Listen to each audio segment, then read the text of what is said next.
Everybody. Our today's session organized by Head Neck Oncology Club. We going to be started. Our convener, respected Professor, our mentor, Professor Barayat Hussain Siddiqui sir, is the chairman and departmental head of Otolaryngology Department and Head Neck Surgery. Governing Body Council member, Asian Society of Head Neck Oncology. Organizers, I am Dr. Abdul Sattar, Dr. Syed Farhan Ali Rajib, our Associate Professor, Bangabandhu Sheikh Mujib Medical University, Office Secretary of Bangladesh Society of Head Neck Surgeons, Dr. Abdul Karim Mitu, Assistant Professor, Department of ENT and Oncology, NICRH, Mohakali, Dhaka. Today's our chairperson, respected Professor Dr. Mahmudul Hassan sir. He is now Director Shahid. He was ex-director NINT, Dhaka. Today's our speaker, our respected professor, Dr. MD Abdul Motin. He is the professor and head of the Department of Otolaryngology and Head Neck Surgery, Shahid Sarwardi Medical College, Dhaka. I would like to request Professor Dr. M.A. Motin sir to start his lecture.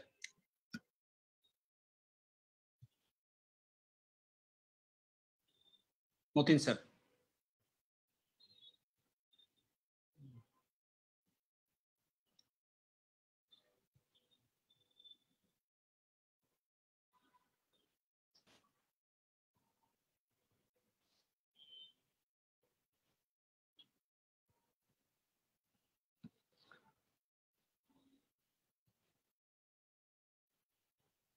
Sir আপনি unmute করে নেন professor Matin sir আপনারটা unmute হয়নি এখনো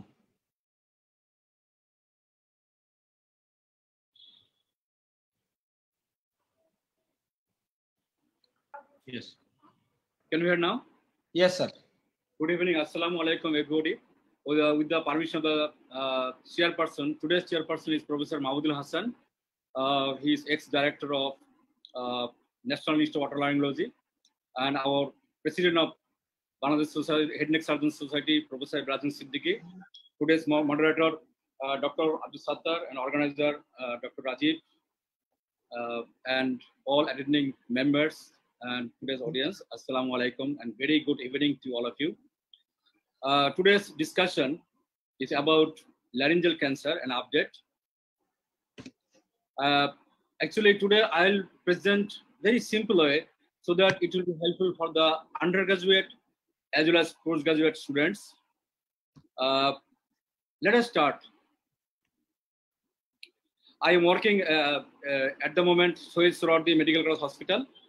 Now, laryngeal cancer requires a multidisciplinary team-based approach because most of the patients during their course of treatment, they have some problem with the voice, respiration, swallowing. So it needs a multidisciplinary team-based approach. The treatment of laryngeal cancer has changed over the past few decades. Until 1990s, the therapy was surgically designed or directed, but after that, the new development of the theory of organ preservation arise because most of the surgery, we lost our voice, sometimes problem with swallowing. So we're trying to develop a strategy so that we can preserve our organ. It's called organ preservation rather than destruction. Eventually, we have new development of endoscopic surgical technique, laser equipment, all are opening a new era in the treatment of laryngeal cancer. In addition to recent chemoradiation. Also, recently, we have a immunotherapy or targeted therapy. So this is in a nutshell of the paradigm of laryngeal cancer treatment. Now, if you go back to the history, this is a gentleman, we must salute this man. He's Manuel Garcia, who was considered as a father of modern laryngology, He introduced the procedure of laryngoscopy in 1855. Actually, he was born in Spain, actually, Madrid. He's a Spanish singer. He was a Spanish singer, and he was considered as the father of laryngology because he invented laryngoscope. The development of direct laryngoscope by Manuel Garcia in 1855 provided the ability to examine the larynx in a living person for the first time. And that's why we must salute him. And now, on occasion of his 100th birthday, he was born in 1805, and in 1905, actually, there was birthday celebration at London, by, on those days, President of Laryngology, Simmons, Mr. Simmons. We know the Simmons law of vocal cord palsy. The first laryngectomy was done by great surgeon Billroth in 1873. There's another history that Crown Prince Frederick of Germany, he got hoarse voice, and he developed laryngeal cancer in 1886. At that time, Sir Mackenzie of London, who was invented direct laryngoscopy, was called upon, and he did direct laryngoscopy and biopsy, and shows cancer larynx. But then he planned to do total laryngectomy because Billroth already showed how to do total laryngectomy. But the prince, on those days, actually he refused, and he died in 1888. Later, after his death, Frederick was succeeded by Kaiser Wilhelm II, who, along with the Otto von Bismarck, militarized the German Empire and led them into World War I. So this is the inference that could an otolaryngologist have prevented World War I? That means if he was done total laryngectomy, his life would be saved and there would be no World War I. New technique of total laryngectomy was evolved in 1914 by this is Gluck Sorensen, who invented the classical Gluck Sorensen incision, U-step incision for total laryngectomy. Gluck performed laryngectomy using two-stage technique: first tracheal separation, and 2 weeks later laryngectomy with pharyngeal repair. Billroth and Gluck also described hemilaryngectomies, but those procedures resulted in high recurrence rate and intractable dysphagia. And therefore, partial laryngectomy gradually regained an important role, and later endoscopic and laser excision was evolved.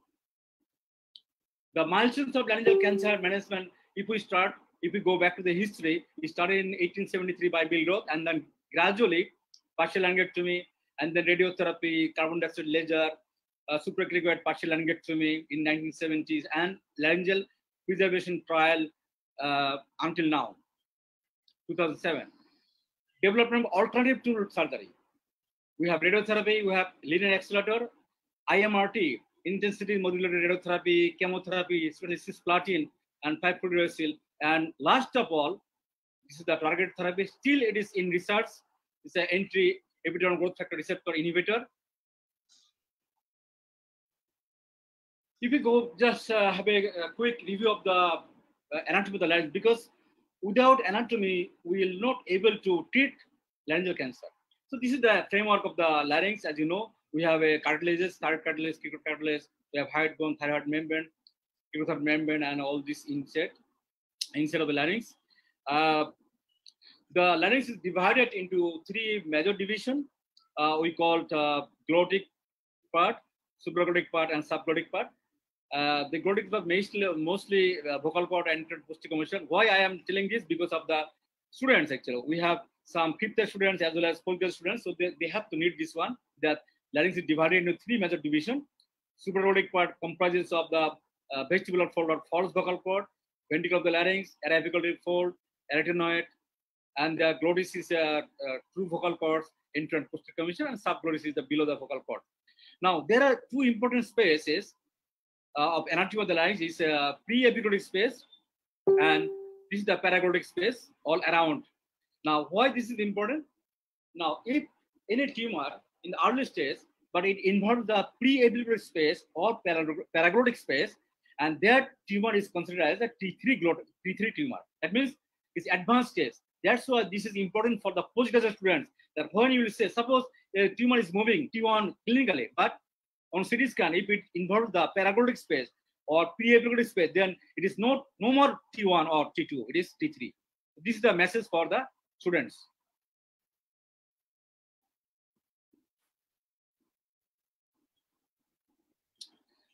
We know the basic laryngeal function. Mostly there are many functions, but 3 functions are important. One is respiration. That means we breathe through the larynx, through the laryngeal inlet, and we produce noise. That means we are talking with the larynx, and protection of the airway during swallowing.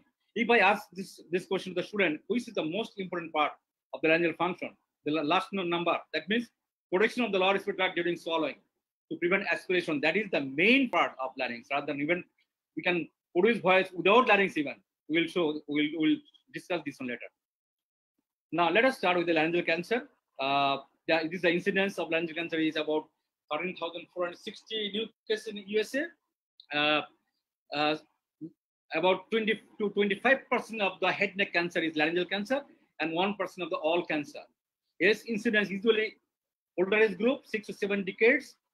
Female actually to male to female ratio started from 15:1 from prior to World War I to 5:1 now all over the world. But what about Bangladesh?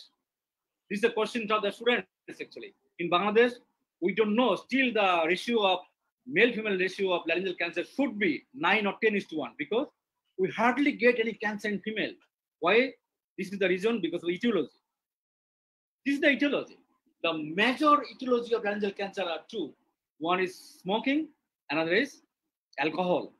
As you know, the female person in Bangladesh, they are not smoking. That's why the female cancer rate is very less than the male. Now, this is a study. The person, those who is smoking, the incidence of laryngeal cancer is 10 to 15 times more than the non-smoker. And if the person is heavy smoker, 30 times greater risk of having laryngeal cancer than the non-smoker.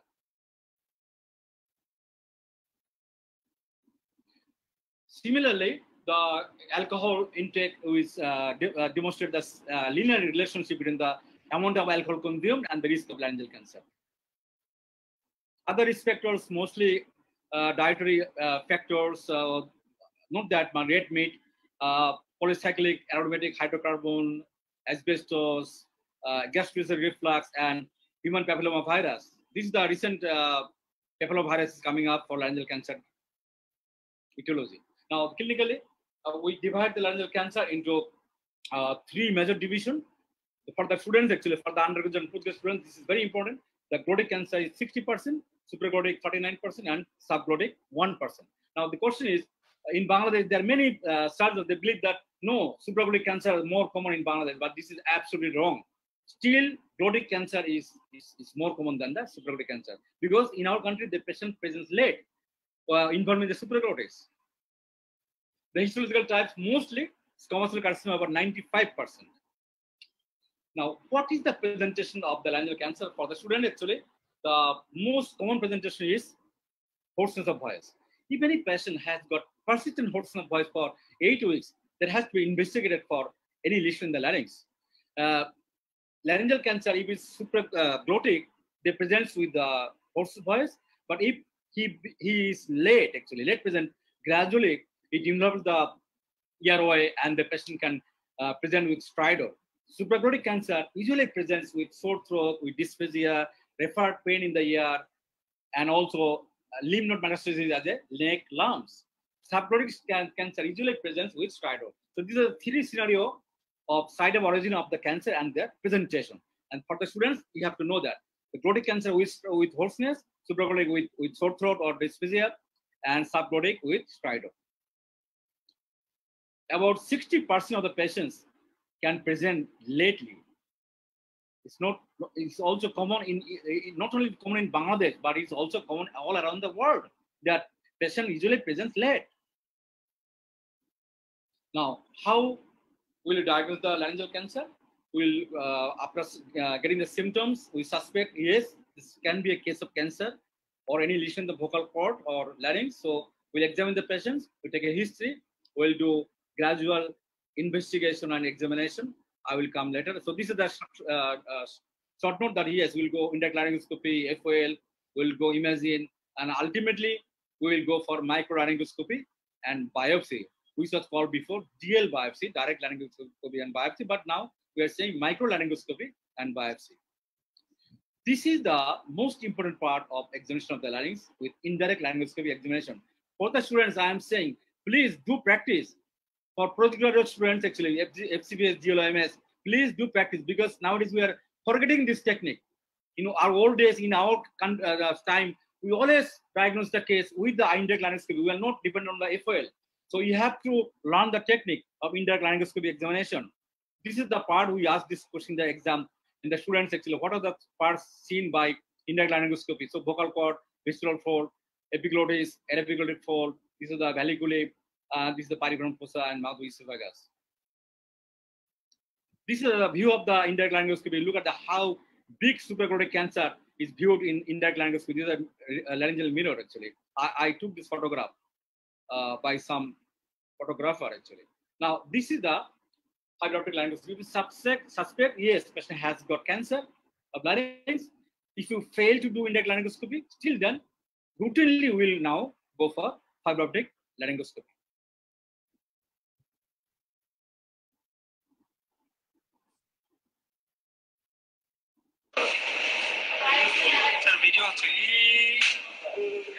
Look at the cancer.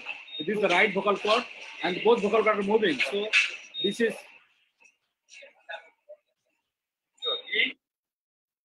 another fiber optic view. The growth is in the right vocal cord. Next, we'll go for once you assume that yes, patient might have laryngeal cancer, or there's a growth in the vocal cord or vestibular fold or in the larynx. So now we have to imagine the neck. So it is needed to assess or extend the primary tumor, and is there any cervical lymph node metastasis? And also we do CT scan of the lungs actually to see the distant metastasis. Now imaging is done to assess many things. This is the important topics for postgraduate students actually. Why we do MS? So imaging done to see the subsites of the tumor involved, like T1 or T2 or T3. Extension of the tumor to pre-epiglottic space or paraglottic space, as I said before. If it involves, then it is stage 3. Either it involves the laryngeal cartilage or not. It also decide your choice of treatment, laryngeal cartilage involvement, all lymph nodes levels, and extension into hypopharynx, tongue base, or subglottis. This is important because if the tumor involves the tongue base, then you cannot go for laryngectomy. So imaging is important to give clear idea about the site of lesion and their extension, so that they give a clear idea of what you want to do. This is a CT scan of the neck actually. What is the tumor? Look at this. This is the glottis. This is the glottic part, and this subglottic part. No tumor is here. The tumor is here. The supraglottic part, and this is the oropharynx and cavity. So this is the tumor is here. That's a CT scan, and the cartilage are normal. This is another CT scan. Look at this. The cartilage is very much involved with the tumor. So the advanced stage. This is the MRI scan. This is another scan, and clearly they divide the larynx, glottis, supraglottis, and this is the glottic part, and this is the false vocal cord, and this space is the ventricle of the larynx, is part of the supraglottis. So this picture, they have divided this one. This glottis is I think is wrong, because the glottis is this part, and just 5 millimeter vertical, this one. So they make a margin here. This falls because this part is ventricle, and ventricle is part of the supraglottis. Now, so after imaging, we will go for microlaryngoscopy and biopsy. That is the final goal of taking a diagnosis of laryngeal cancer. Now, the question should be arise when we go for microlaryngoscopy. Should we go for CT scan or imaging after microlaryngoscopy, or should we do imaging before microlaryngoscopy? That is a question from the student point of view, and that will be answered by our panelist. So this is a view actually that look at this. This is a cancer here and here, just T1B glottic cancer. This is normal. This is the early stage glottic, and this is the growth involving the glottis and supraglottis. So this T2 stage. Another, okay. Now another investigation is NBI, narrow band imaging. Actually, I don't know the Bangladesh we are doing in Bangabandhu or no, but that is will be answered by our chairman, Professor Bilal Siddiqui, that narrow band imaging, actually we fluorescence laryngoscopy are doing actually. If the patient has got cancer, they can take a red or orange dye actually stain So that means the patient has got invasive small cell carcinoma if the color is changed. So that will be answered by our panelist, NBI. Now, management of laryngeal cancer, now come to this point. Today's discussion is mainly one that how do you, once you diagnose the case, yes, this is cancer larynx, how to manage? And that is the question asked in the exam for the postgraduate and for the undergraduate students.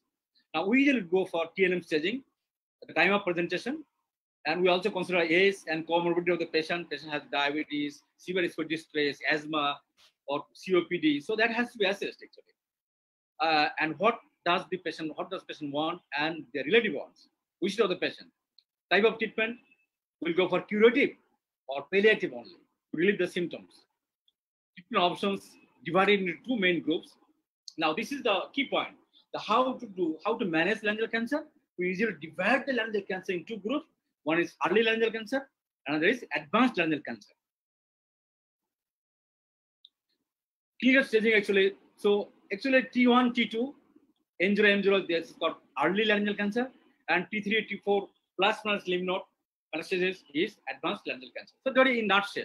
Now, what is T4 means when the for the student actually I'm saying very simple way that when the tumor involving one region or one is a T1, if more than one region, T2, but vocal moving, or when one hemilarynx is fixed, this is T3.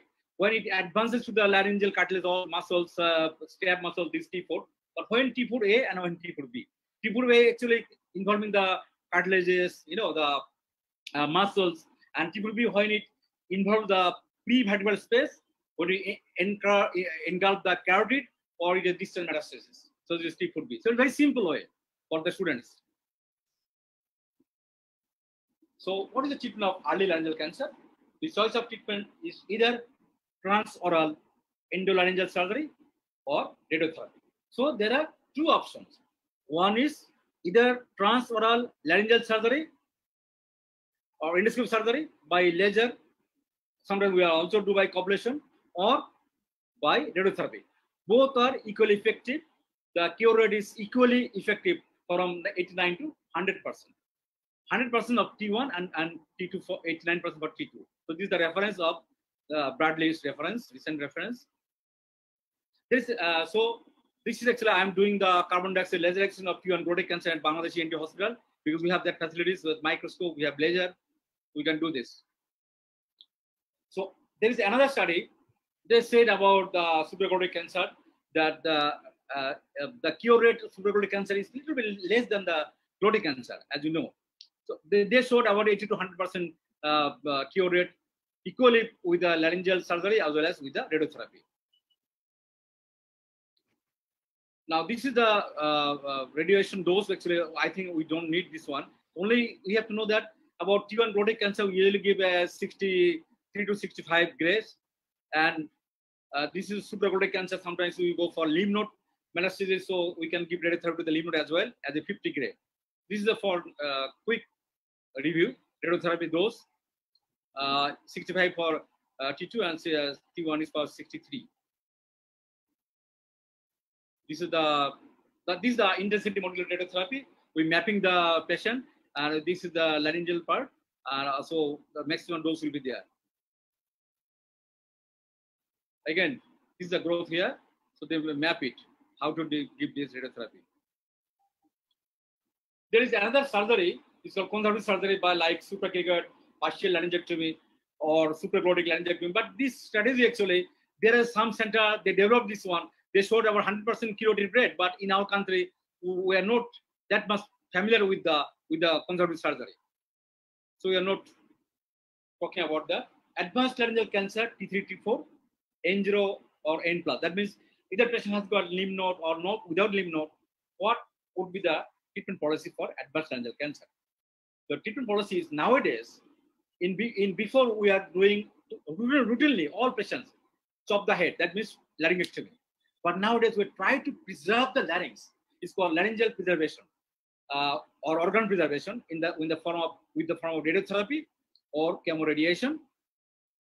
So the treatment options for laryngeal cancer, advanced laryngeal cancer, these are the options. Organ preservation, they're the first priority by radiotherapy or chemoradiation. Then our option is total laryngectomy. Third option is transoral carbon dioxide laser. especially in T3 cancer or near total laryngectomy, but this is rarely practiced. This one sometimes practiced in some center, but for we people, for students actually, what you will answer in this question?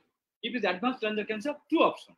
One is laryngeal preservation in the form of chemoradiation or total laryngectomy. Khalas.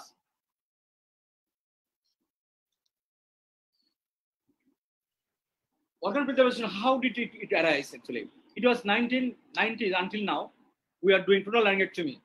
The main history of treatment of laryngeal cancer is total laryngectomy. But in 1990s, there is a study, the world famous study, Department of Veteran Affairs, laryngeal study published in 1990, changed the paradigm to focus on non-surgical organ preservation using induction chemotherapy protocol. There is a study, all over the world they accepted this study.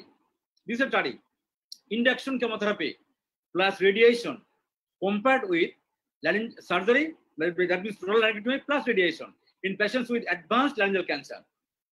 Department of Veteran Affairs Laryngeal Cancer Study Group, and published in New England Journal of Medicine 1991. And they showed, look, what they showed. They showed 2 years overall survival rates did not differ between that group. That means surgery or preservation, no difference. And that was estimated at 68% for both arms, 95% confidence interval. Importantly, 66% of the patients who received chemotherapy were able to preserve their larynx. So this study drastically changed our attitude, changed our behavior of doing total laryngectomy routinely for advanced laryngeal cancer to preserve the larynx with chemoradiation. This another study, they showed, well, if we do total laryngectomy, then the chemoradiation, the survival benefit is more in total laryngectomy. This is another study. So this is very confusing, you know.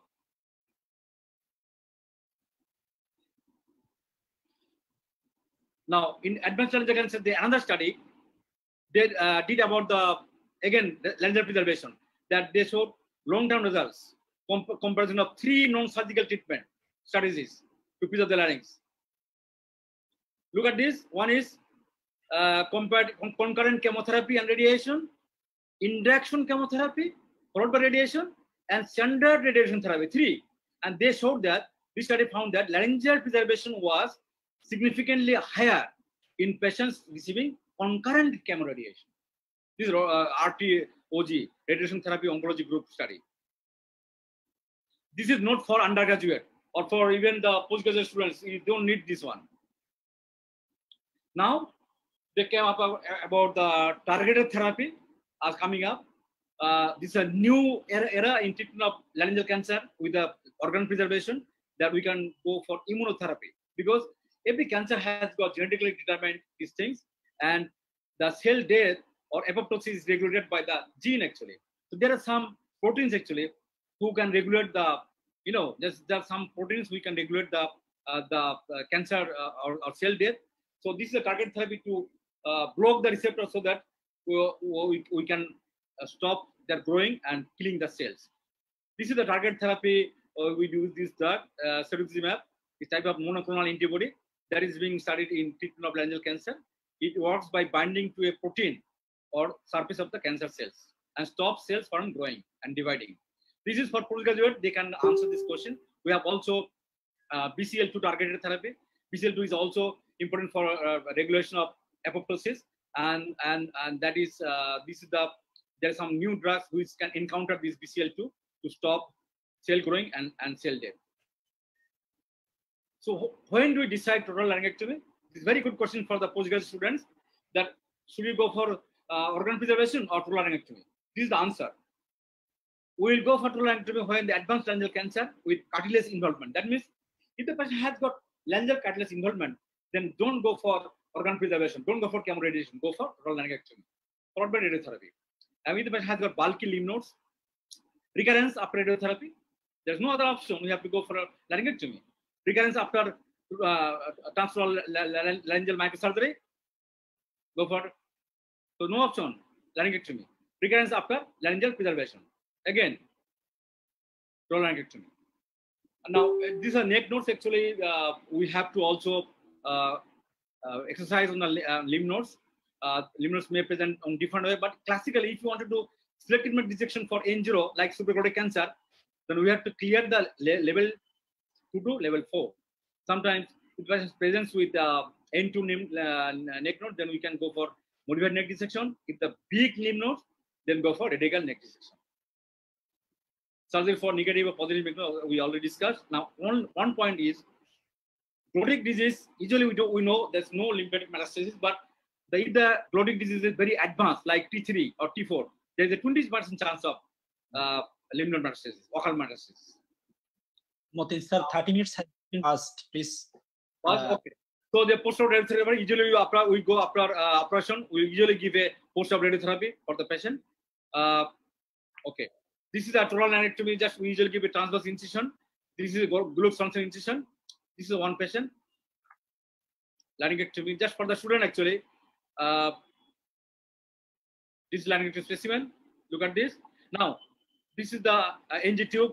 This question will be asked when we'll take the NG tube, when we'll take the brain, these questions. We're fitting the tube. This is the post-op.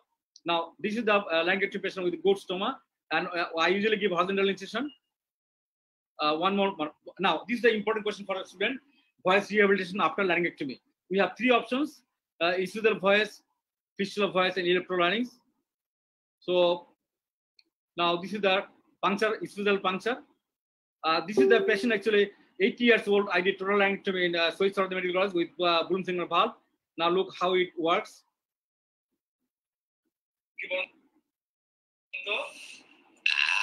This is the puncture voice. Abdul Hai, good. Bari kothay? Good. Ami bhat khai. So this is another, it's electrolarynx. I did another operation at Shohid J. Rahman Medical College. So he was on electrolarynx. Just this is no voice is not good. It's a robotic voice.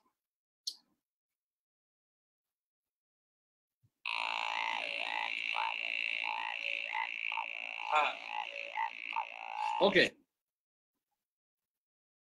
Now, so take home message. Now I finished. Take home message. I didn't take that much time. The take home message is now cardinal symptoms of is hoarseness. The key aim of images is to see cartilage involvement. Early laryngeal cancer treatment is transoral endolaryngal surgery, if possible, or radiotherapy. Advanced laryngeal cancer treatment is radiotherapy plus minus chemotherapy if no or minimum cartilage involvement. If there is cartilage involvement, then go for total laryngectomy. So what did we learn in a nutshell? Early stage cancer, two options: transoral laryngeal surgery or radiotherapy. Late stage cancer, we will go for total laryngectomy if patient has got cartilage involvement. If no cartilage involvement, if we have a facilities, then we go for chemoradiation. Thank you very much. Thank you, Motin sir. अपने sir screen sharing off कर दें sir. Yes. Carcinoma larynx. It is very important for us, otolaryngologist, head neck surgeon, radiotherapist, and everybody. It is our great responsibility to detect the cases earlier because cure rate almost 90 to 100% in early stages. It is scored second in upper digestive tract cancer in USA, 8th in case of UK. I am very much happy and feel encouraged having seen Professor Kamrul Hasan Tarafdar sir from Hospital Kevin. Sir, we like to see you. Assalamualaikum sir. Kamrul sir. Sir কি শুনতে পাচ্ছেন?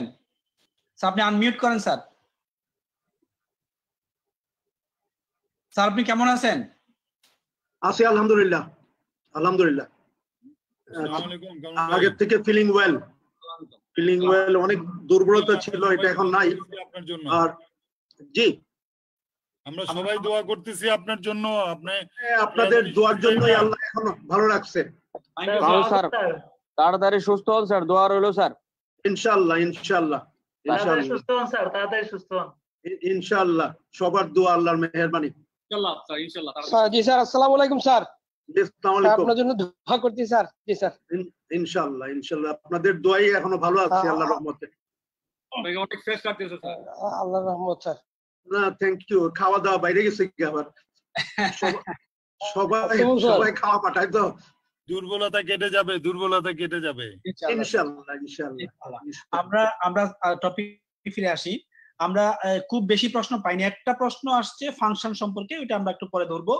একটু আমি ডিটেলসে একটু যাব। প্রথমে distribution of disease pattern, এটা কে বলবেন?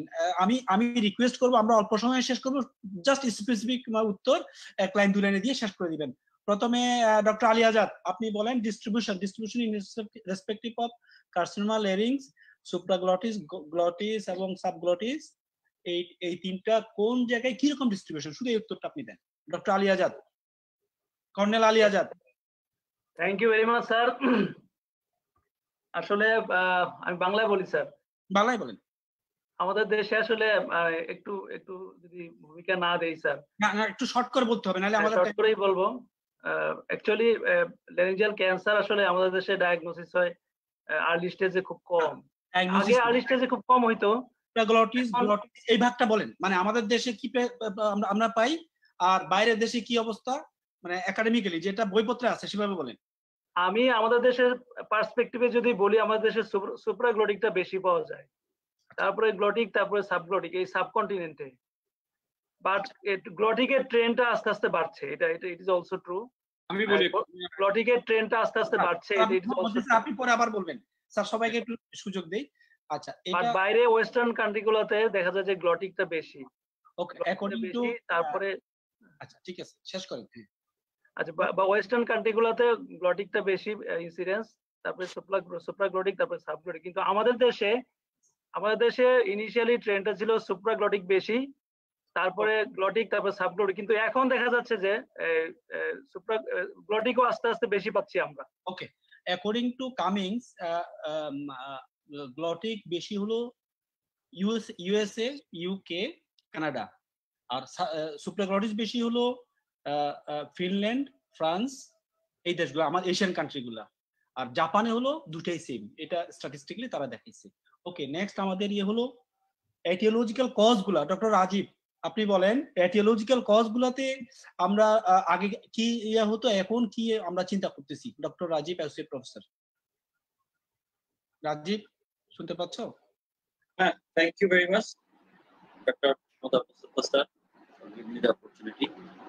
Actually, we have several etiological factors regarding related to carcinoma larynx. So one of the important factors is tobacco. Tobacco is one of the important factor etiology for carcinoma larynx. আমাকে কি শোনা যাচ্ছে? হ্যাঁ, শুনতে পাচ্ছি আমরা। মাইক্রোফোনটা একটু কাছে নিয়ে বলো। স্যার শোনা যাচ্ছে না? এছাড়া আমাদের এটা আর একটা ইম্পর্টেন্ট, আমাদের human papilloma virus is also related to the carcinoma larynx. So though it is related to the pharynx, but it is also related to the carcinoma larynx. ওকে, আমরা উত্তর পাইছি। এটাতে আমি একটু যোগ করতে চাই, এটা হলো কি নতুন দুইটা এটিওলজিক্যাল কজের উপর খুব গুরুত্ব দিচ্ছে, মতি স্যার কিছুটা উল্লেখ করছেন। একটা হলো GERD, gastroesophageal reflux disease. Number 2 হলো জেনেটিক ইনস্টেবিলিটি। এসপিভি ভাইরাস বলতেছে, কিন্তু যেরকম একদম ওরোফেরিঞ্জিয়াল কার্সিনোমার ক্ষেত্রে একদম very much related to oropharyngeal carcinoma, but এটা অলওয়েজ তারা কার্সিনোমা ল্যারিংস এর সাথে তারা দুইটা স্ট্রেনকে তারা মানে বলছে থিওরিটিক্যালি। কর্নেল আসাদ স্যার আছেন? Colonel Asad sir? Colonel Asad, আসসালামু আলাইকুম সত্তর ভাই। আসসালামু আলাইকুম। আমি স্যার প্রশ্ন বেশি পাইনি, প্রশ্নের মধ্যে একটা হলো একজন এখন নতুন একটা প্রশ্ন করেছে সুপ্রাগ্লটিস, একটু পরে আসবো। সুপ্রাগ্লটিস কেন কমন? আচ্ছা, কমনের ব্যাপারে খুব বেশি কারণ আমাদের জানা যায় না। আমাদের আলাউদ্দিন স্যারদেরও একটা স্টাডি আছে সুপ্রাগ্লটিস বেশি, কিন্তু কমন কেন এটা বলে না, কিন্তু বইপত্রে যেটা বলে যারা অ্যালকোহলিজম আছে তাদের সুপ্রাগ্লটিক বেশি, আর যাদের স্মোকিং হ্যাবিট আছে তাদের গ্লটিস বেশি, এরকম কথাবার্তা বলে। কিন্তু ক্লিন আমাদের দেশে কেন বেশি সেটা আমরা আসাদ স্যারের কাছে আমি একটু যাব। আমরা অ্যাসেসমেন্ট কিভাবে করব, একটু আপনি দুই তিনটা পয়েন্ট যদি বলেন, আমাদের স্টুডেন্ট যারা আছে, আমরা যারা আছে, একটু আপনি বলেন 2-3টা পয়েন্ট, যে অ্যাসেসমেন্ট একটা কাস্টমার লেরিংস আসছে, আমরা কিভাবে 2-3টা পয়েন্ট বলেন জাস্ট। অ্যাসেসমেন্টের ব্যাপারে মতিন ভাই সুন্দরভাবে বলেছেন। একটা হিস্ট্রি, হোর্সনেস অফ ভয়েস, এটা নিয়ে মেইনলি প্রেজেন্ট করে।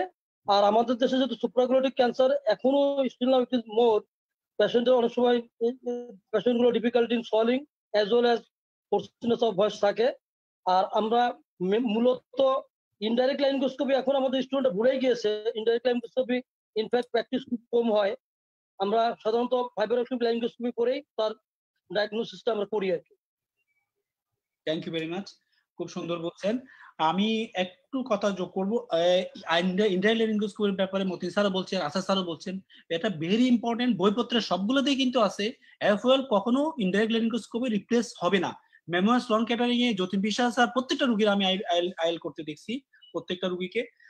বিশেষ করে আমাদের যেরকম মানে সব জায়গায় আমাদের সেট আপে যেরকম আমরা এফওএল ওরকম অ্যাভেলেবেল না, আমাদের জন্য আইএল আরো ম্যান্ডেটরি।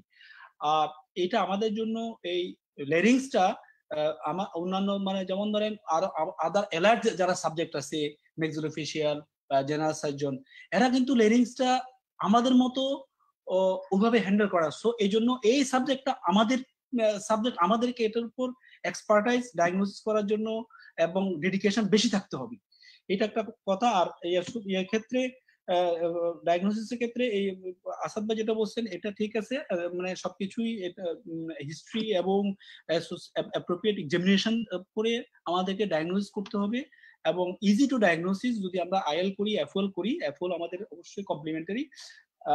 এরপরে আমি একটা নেক্সট প্রশ্নে যাব। ডক্টর নাইম, আমরা কেউ স্ক্রিন শেয়ার করছেন, এটা কাইন্ডলি অফ করেন, স্ক্রিন শেয়ারটা অফ করেন। এটা কি? হ্যাঁ হ্যাঁ, থ্যাংক ইউ থ্যাংক ইউ। এরপরে আমি যাব একটা পেশেন্টকে প্রি অপারেটিভ বা মোর অ্যাসেস করার জন্য আমরা কি কি পরীক্ষা করব। ডক্টর নাইম আপনি বলেন। ডক্টর নাইম শুনতে পাচ্ছেন? Thank you very much. আমাকে কি শোনা যাচ্ছে? হ্যাঁ শোনা যাচ্ছে। হ্যালো, হ্যাঁ শোনা যাচ্ছে। জি থ্যাংক ইউ ভেরি মাচ। আমরা কি কি অ্যাসেসমেন্ট করব? অ্যাসেসমেন্ট কি কি করব? একটা রোগী আমি হিস্ট্রি নিলাম, ডায়াগনোসিস করলাম, আইএলএফএল করলাম, এরপরে আমি পরবর্তী ওয়ার্কআপ করার জন্য আরো ফার্দার স্টেজিং আদার্স করার জন্য কি কি আমি পরীক্ষা করব। জি thank you very much sir. Thank you very much Matin sir for presenting very nicely today laryngeal cancer. এবং আমরা এখান থেকে খুব সুন্দর একটা মানে কি পেলাম যে অ্যাডভান্স কেসে এখন আলটিমেটলি রেডিওথেরাপি এবং কেমোথেরাপি বলা হচ্ছে এবং আর্লি স্টেজে আমরা সার্জারিটাকে প্রেফার করতেছি। তো আপনি যে কোয়েশ্চনটা করেছেন, আমার মনে হয় যে আমরা আইএল আমরা যেটা করলাম, করার পরে আমরা গ্লোটিক পার্ট ছাড়া সুপ্রাগ্লোটিক ক্ষেত্রে আমরা কিন্তু এফওএল করে বায়োপসি নিতে পারবো, সুতরাং আমরা এফওএলটা বায়োপসির জন্য অবশ্যই ব্যবহার করব। আপনি যেটা বলছেন খুব ভালো যে আমরা আইএল করা অনেকেই কিন্তু করেন না, বাট আইএলটা খুব জরুরি। আইএল করে আমরা মানে দেখলাম, কিন্তু যখন সুপ্রাগ্লোটিক হবে আমরা বায়োপসি নেওয়ার জন্য এফওএলটা ব্যবহার করতে পারি, এক নাম্বার। আর এর পরবর্তীতে আমার ম্যানেজমেন্ট পারপাসে তখন আমি ইমেজিং টেকনিকে চলে যাব। তখন আমাকে সিটি স্ক্যান, এমআরআই বা এই প্যাট সিটি স্ক্যান এগুলো আমাকে করে রোগের এক্সটেনশনটা জেনে আমি কতটুকু সার্জারি করব সেটা আমাকে ডিসিশন মেক করার জন্য এই ইনভেস্টিগেশন গুলো করতে হবে। আচ্ছা, আইএলএ একটা ব্যাপার হলো যে ঠিক আছে আমরা দেখলাম সিটি স্ক্যান আমরা কি কি বুঝবো, একটা প্রশ্ন আছে, রিলেভেন্ট প্রশ্ন হচ্ছে আমরা পেরিকন্ডিয়াম কিভাবে বুঝবো, এটার উত্তর হয়ে যাবে। আমরা একটা সিটি স্ক্যান করে কি কি দেখবো এই পেশেন্টের ক্ষেত্রে, একটা সিটি স্ক্যান করে কি কি দেখবো আপনি একটু যদি বলেন, বা নালে আর কি আজাদ স্যার আছেন নাকি? আচ্ছা নাইম বলেন, এটা নাইম। জি জি জি জি সিটি স্ক্যান করে আমরা বেসিক্যালি যে কার্টিলেজ ইনভলভমেন্ট এবং রোগটা মানে কোন দিকে সে এক্সপ্যান্ড করেছে ডিজিজটা এবং এই involvement of the structures of the larynx আমরা সেখানে এটা বুঝতে পারবো সিটি স্ক্যানের মাধ্যমে। ওকে, আমি অ্যাড করব স্যার, আমি একটু অ্যাড করি। স্যার আমি একটু অ্যাড করি। বলেন স্যার। আমরা সিটি স্ক্যান করে মেইনলি যেটা পারবো যে ল্যারিঞ্জের ভিতরে ল্যারিঞ্জের যে সাইটটা, এক্সাক্ট সাইট। ওকে, তিনটা জিনিস আমরা দেখবো, একটা হলো কিনা প্লাস তার নোট আছে কিনা। ইফ নেক থাকে দেন ফার্দার আমরা প্রসিড করব। আমরা প্রথমে নেকের ল্যারিঞ্জের ভিতরে কিছু আছে কিনা, লিসনের সাইটটা কোথায়, এক্সটেনশনটা কোথায়, ল্যারিঞ্জের কোন কোন জায়গায় ইনভলভমেন্ট, কার্টিলেজ ইনভলভমেন্ট আছে কিনা, প্লাস নেক নোট ইনভলভমেন্ট আছে কিনা। তো যদি নেক নোড ইনভলভমেন্ট থাকে তাহলে আমরা ফার্দার প্রসিড করব এফএমসি দিয়ে। মোদ্দা ঠিক কথাই আমি একটু কথা বলবো স্যার। প্লিজ স্যার বলেন স্যার, বলেন sir. Thank you all, thank you for nice topics. Actually আমার রিসেন্টের কথা বলতেছি, রিসেন্ট যারা অ্যান্ডারসনতে যে কাজ করে আসছে, আমার এক পেশেন্ট সিঙ্গাপুরেও ছিল সিএল এর। তুমি যেটা বলছো কি করবা, হ্যাঁ first time history with some papers, যে হিস্ট্রিটা করবো আনরিমিটিং ডিসপেনিয়া above 40, hoarseness for 3 months, minimum 15 days, deep hoarse voice, এগুলো হইলেই চিন্তা আসবে। উইথ সোয়েলিং ইন দ্য নেক, চিন্তা করতে পারে এই জিনিসটা ক্যান্সার হতে পারে। উইথ হোর্সনেস হলো লেরিঞ্জিয়াল কোথায়। এখন তুমি একটা আইএল এর কথা বলছো, maximum I have taken one of my patient to the good centre. তারা আসলে আমরা হয়তো আইএল করি, তারা বলতেছে আইএলটা ও জুনিয়র রেসিডেন্ট করতেছে, বাট এফওএল ওরা করতেছে অন্য সুবিধার জন্য। আইএলএ অনেক জায়গা মিসিং হয়, অনেক জায়গা মিস হওয়া স্বাভাবিক, সব জায়গা পাওয়া যায় না। ওই জায়গাগুলাকে এন্ডোস্কোপি সাথে যেটা এনবিআই আছে, এনবিআই ছাড়া তো এখন কোনো এন্ডোস্কোপি করে না, ইভেন প্যাটেটটা করে না, ব্রঙ্কোস্কোপি করে না, লেরিঙ্গোস্কোপিও করে না, বিকজ একই সাথে তারা একটা এই ব্লাডের যে ছিঁড়ে ওটাতে বুঝতে পারে চেঞ্জটা কি, মেলিগন্যান্সি। কারণ ও যে বললো যে বায়োপসির কথা, বলতে না biopsy, don't do the biopsy at the same time, because biopsy করলে অনেক সমস্যা হতে পারে। সো বায়োপসির আগেই তুমি রেডিওলজিতে যাবা, নট ফর প্যাট। এটা সিটি অথবা হাইড্রোজেন সিটি অথবা এমআরআই, প্রয়োজন হলে চেস্ট পর্যন্ত। That can give you ILA যা দেখছিলা, এফওএলএ দেখছিলা, এটার সাইজ কি, এটার সাইজ কি, এটার দেখতে কেমন, এটার কনফার্মেশনটা কি, ওটার এক্সটেনশন কি, তারপরে what is the condition of the তোমার লেঞ্জিয়াল ফ্রেমওয়ার্ক, ব্রোকেন আছে কিনা, আদার সমস্যা আছে কিনা, এইগুলা সিটি এন্ড কমপ্লিমেন্টারি করে নিতে হবে।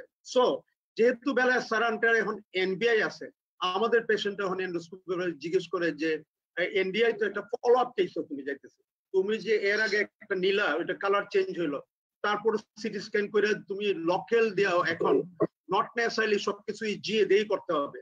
মানে you can take for tissue diagnosis under local anesthesia, you take tissue from them, and before operation if you are taking for surgery, একটা কথা এই জন্য বলতেছি, এই যে স্পেশালি লেরিঞ্জিয়াল কার্সিনোমা, আর্লি ব্রটিক কার্সিনোমা T1A, জি স্যার, T1B পর্যন্ত, যেহেতু transoral laser surgery is now the good option for surgery. So এই পেশেন্ট অনেকে কথা বলছে যে আগে যদি বায়োপসিতে কনফার্ম না করো তাহলে তুমি লেজার করবা কেমনে। বাই তুমি একই সাথে এই যদি দেখো এখানে মেলিগন্যান্সি, তখন ফ্রোজেন করে ট্রান্সফারাল করতে পারে, ট্রান্সফারাল CO2 লেজার। কিন্তু একটা কথা আমি মতিন রে বলি, ওই পেশেন্ট যদি আবার রিকার করে তখন কি টোটাল লেরিঙ্গেক্টমি করবো? একই জায়গায় ওখানে টিস্যু আছে, ওইটার জন্য তো আবার লেজারের অপশন আছে।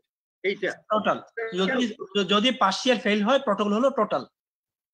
হ্যাঁ, না পার্শিয়াল না, 2-3 বছর পরে রিকারেন্স হলো। রিকারেন্স হলে আমি প্রথমটা কি করছি স্যার? প্রথম তুমি করছো, তুমি তো T1A তে তুমি তো partially total glottectomy sir, not total laryngectomy, তুমি তো তখন পার্শিয়াল করছো T1A লেরিংস। তুমি তখন করা যেতে পারে T1A CO2 লেজার দেখি তুমি পুরো লেন্স ফেলে দিছো না, প্রটেক্টিভ করা যেতে পারে, প্রটেক্টমি। এক্স্যাক্টলি।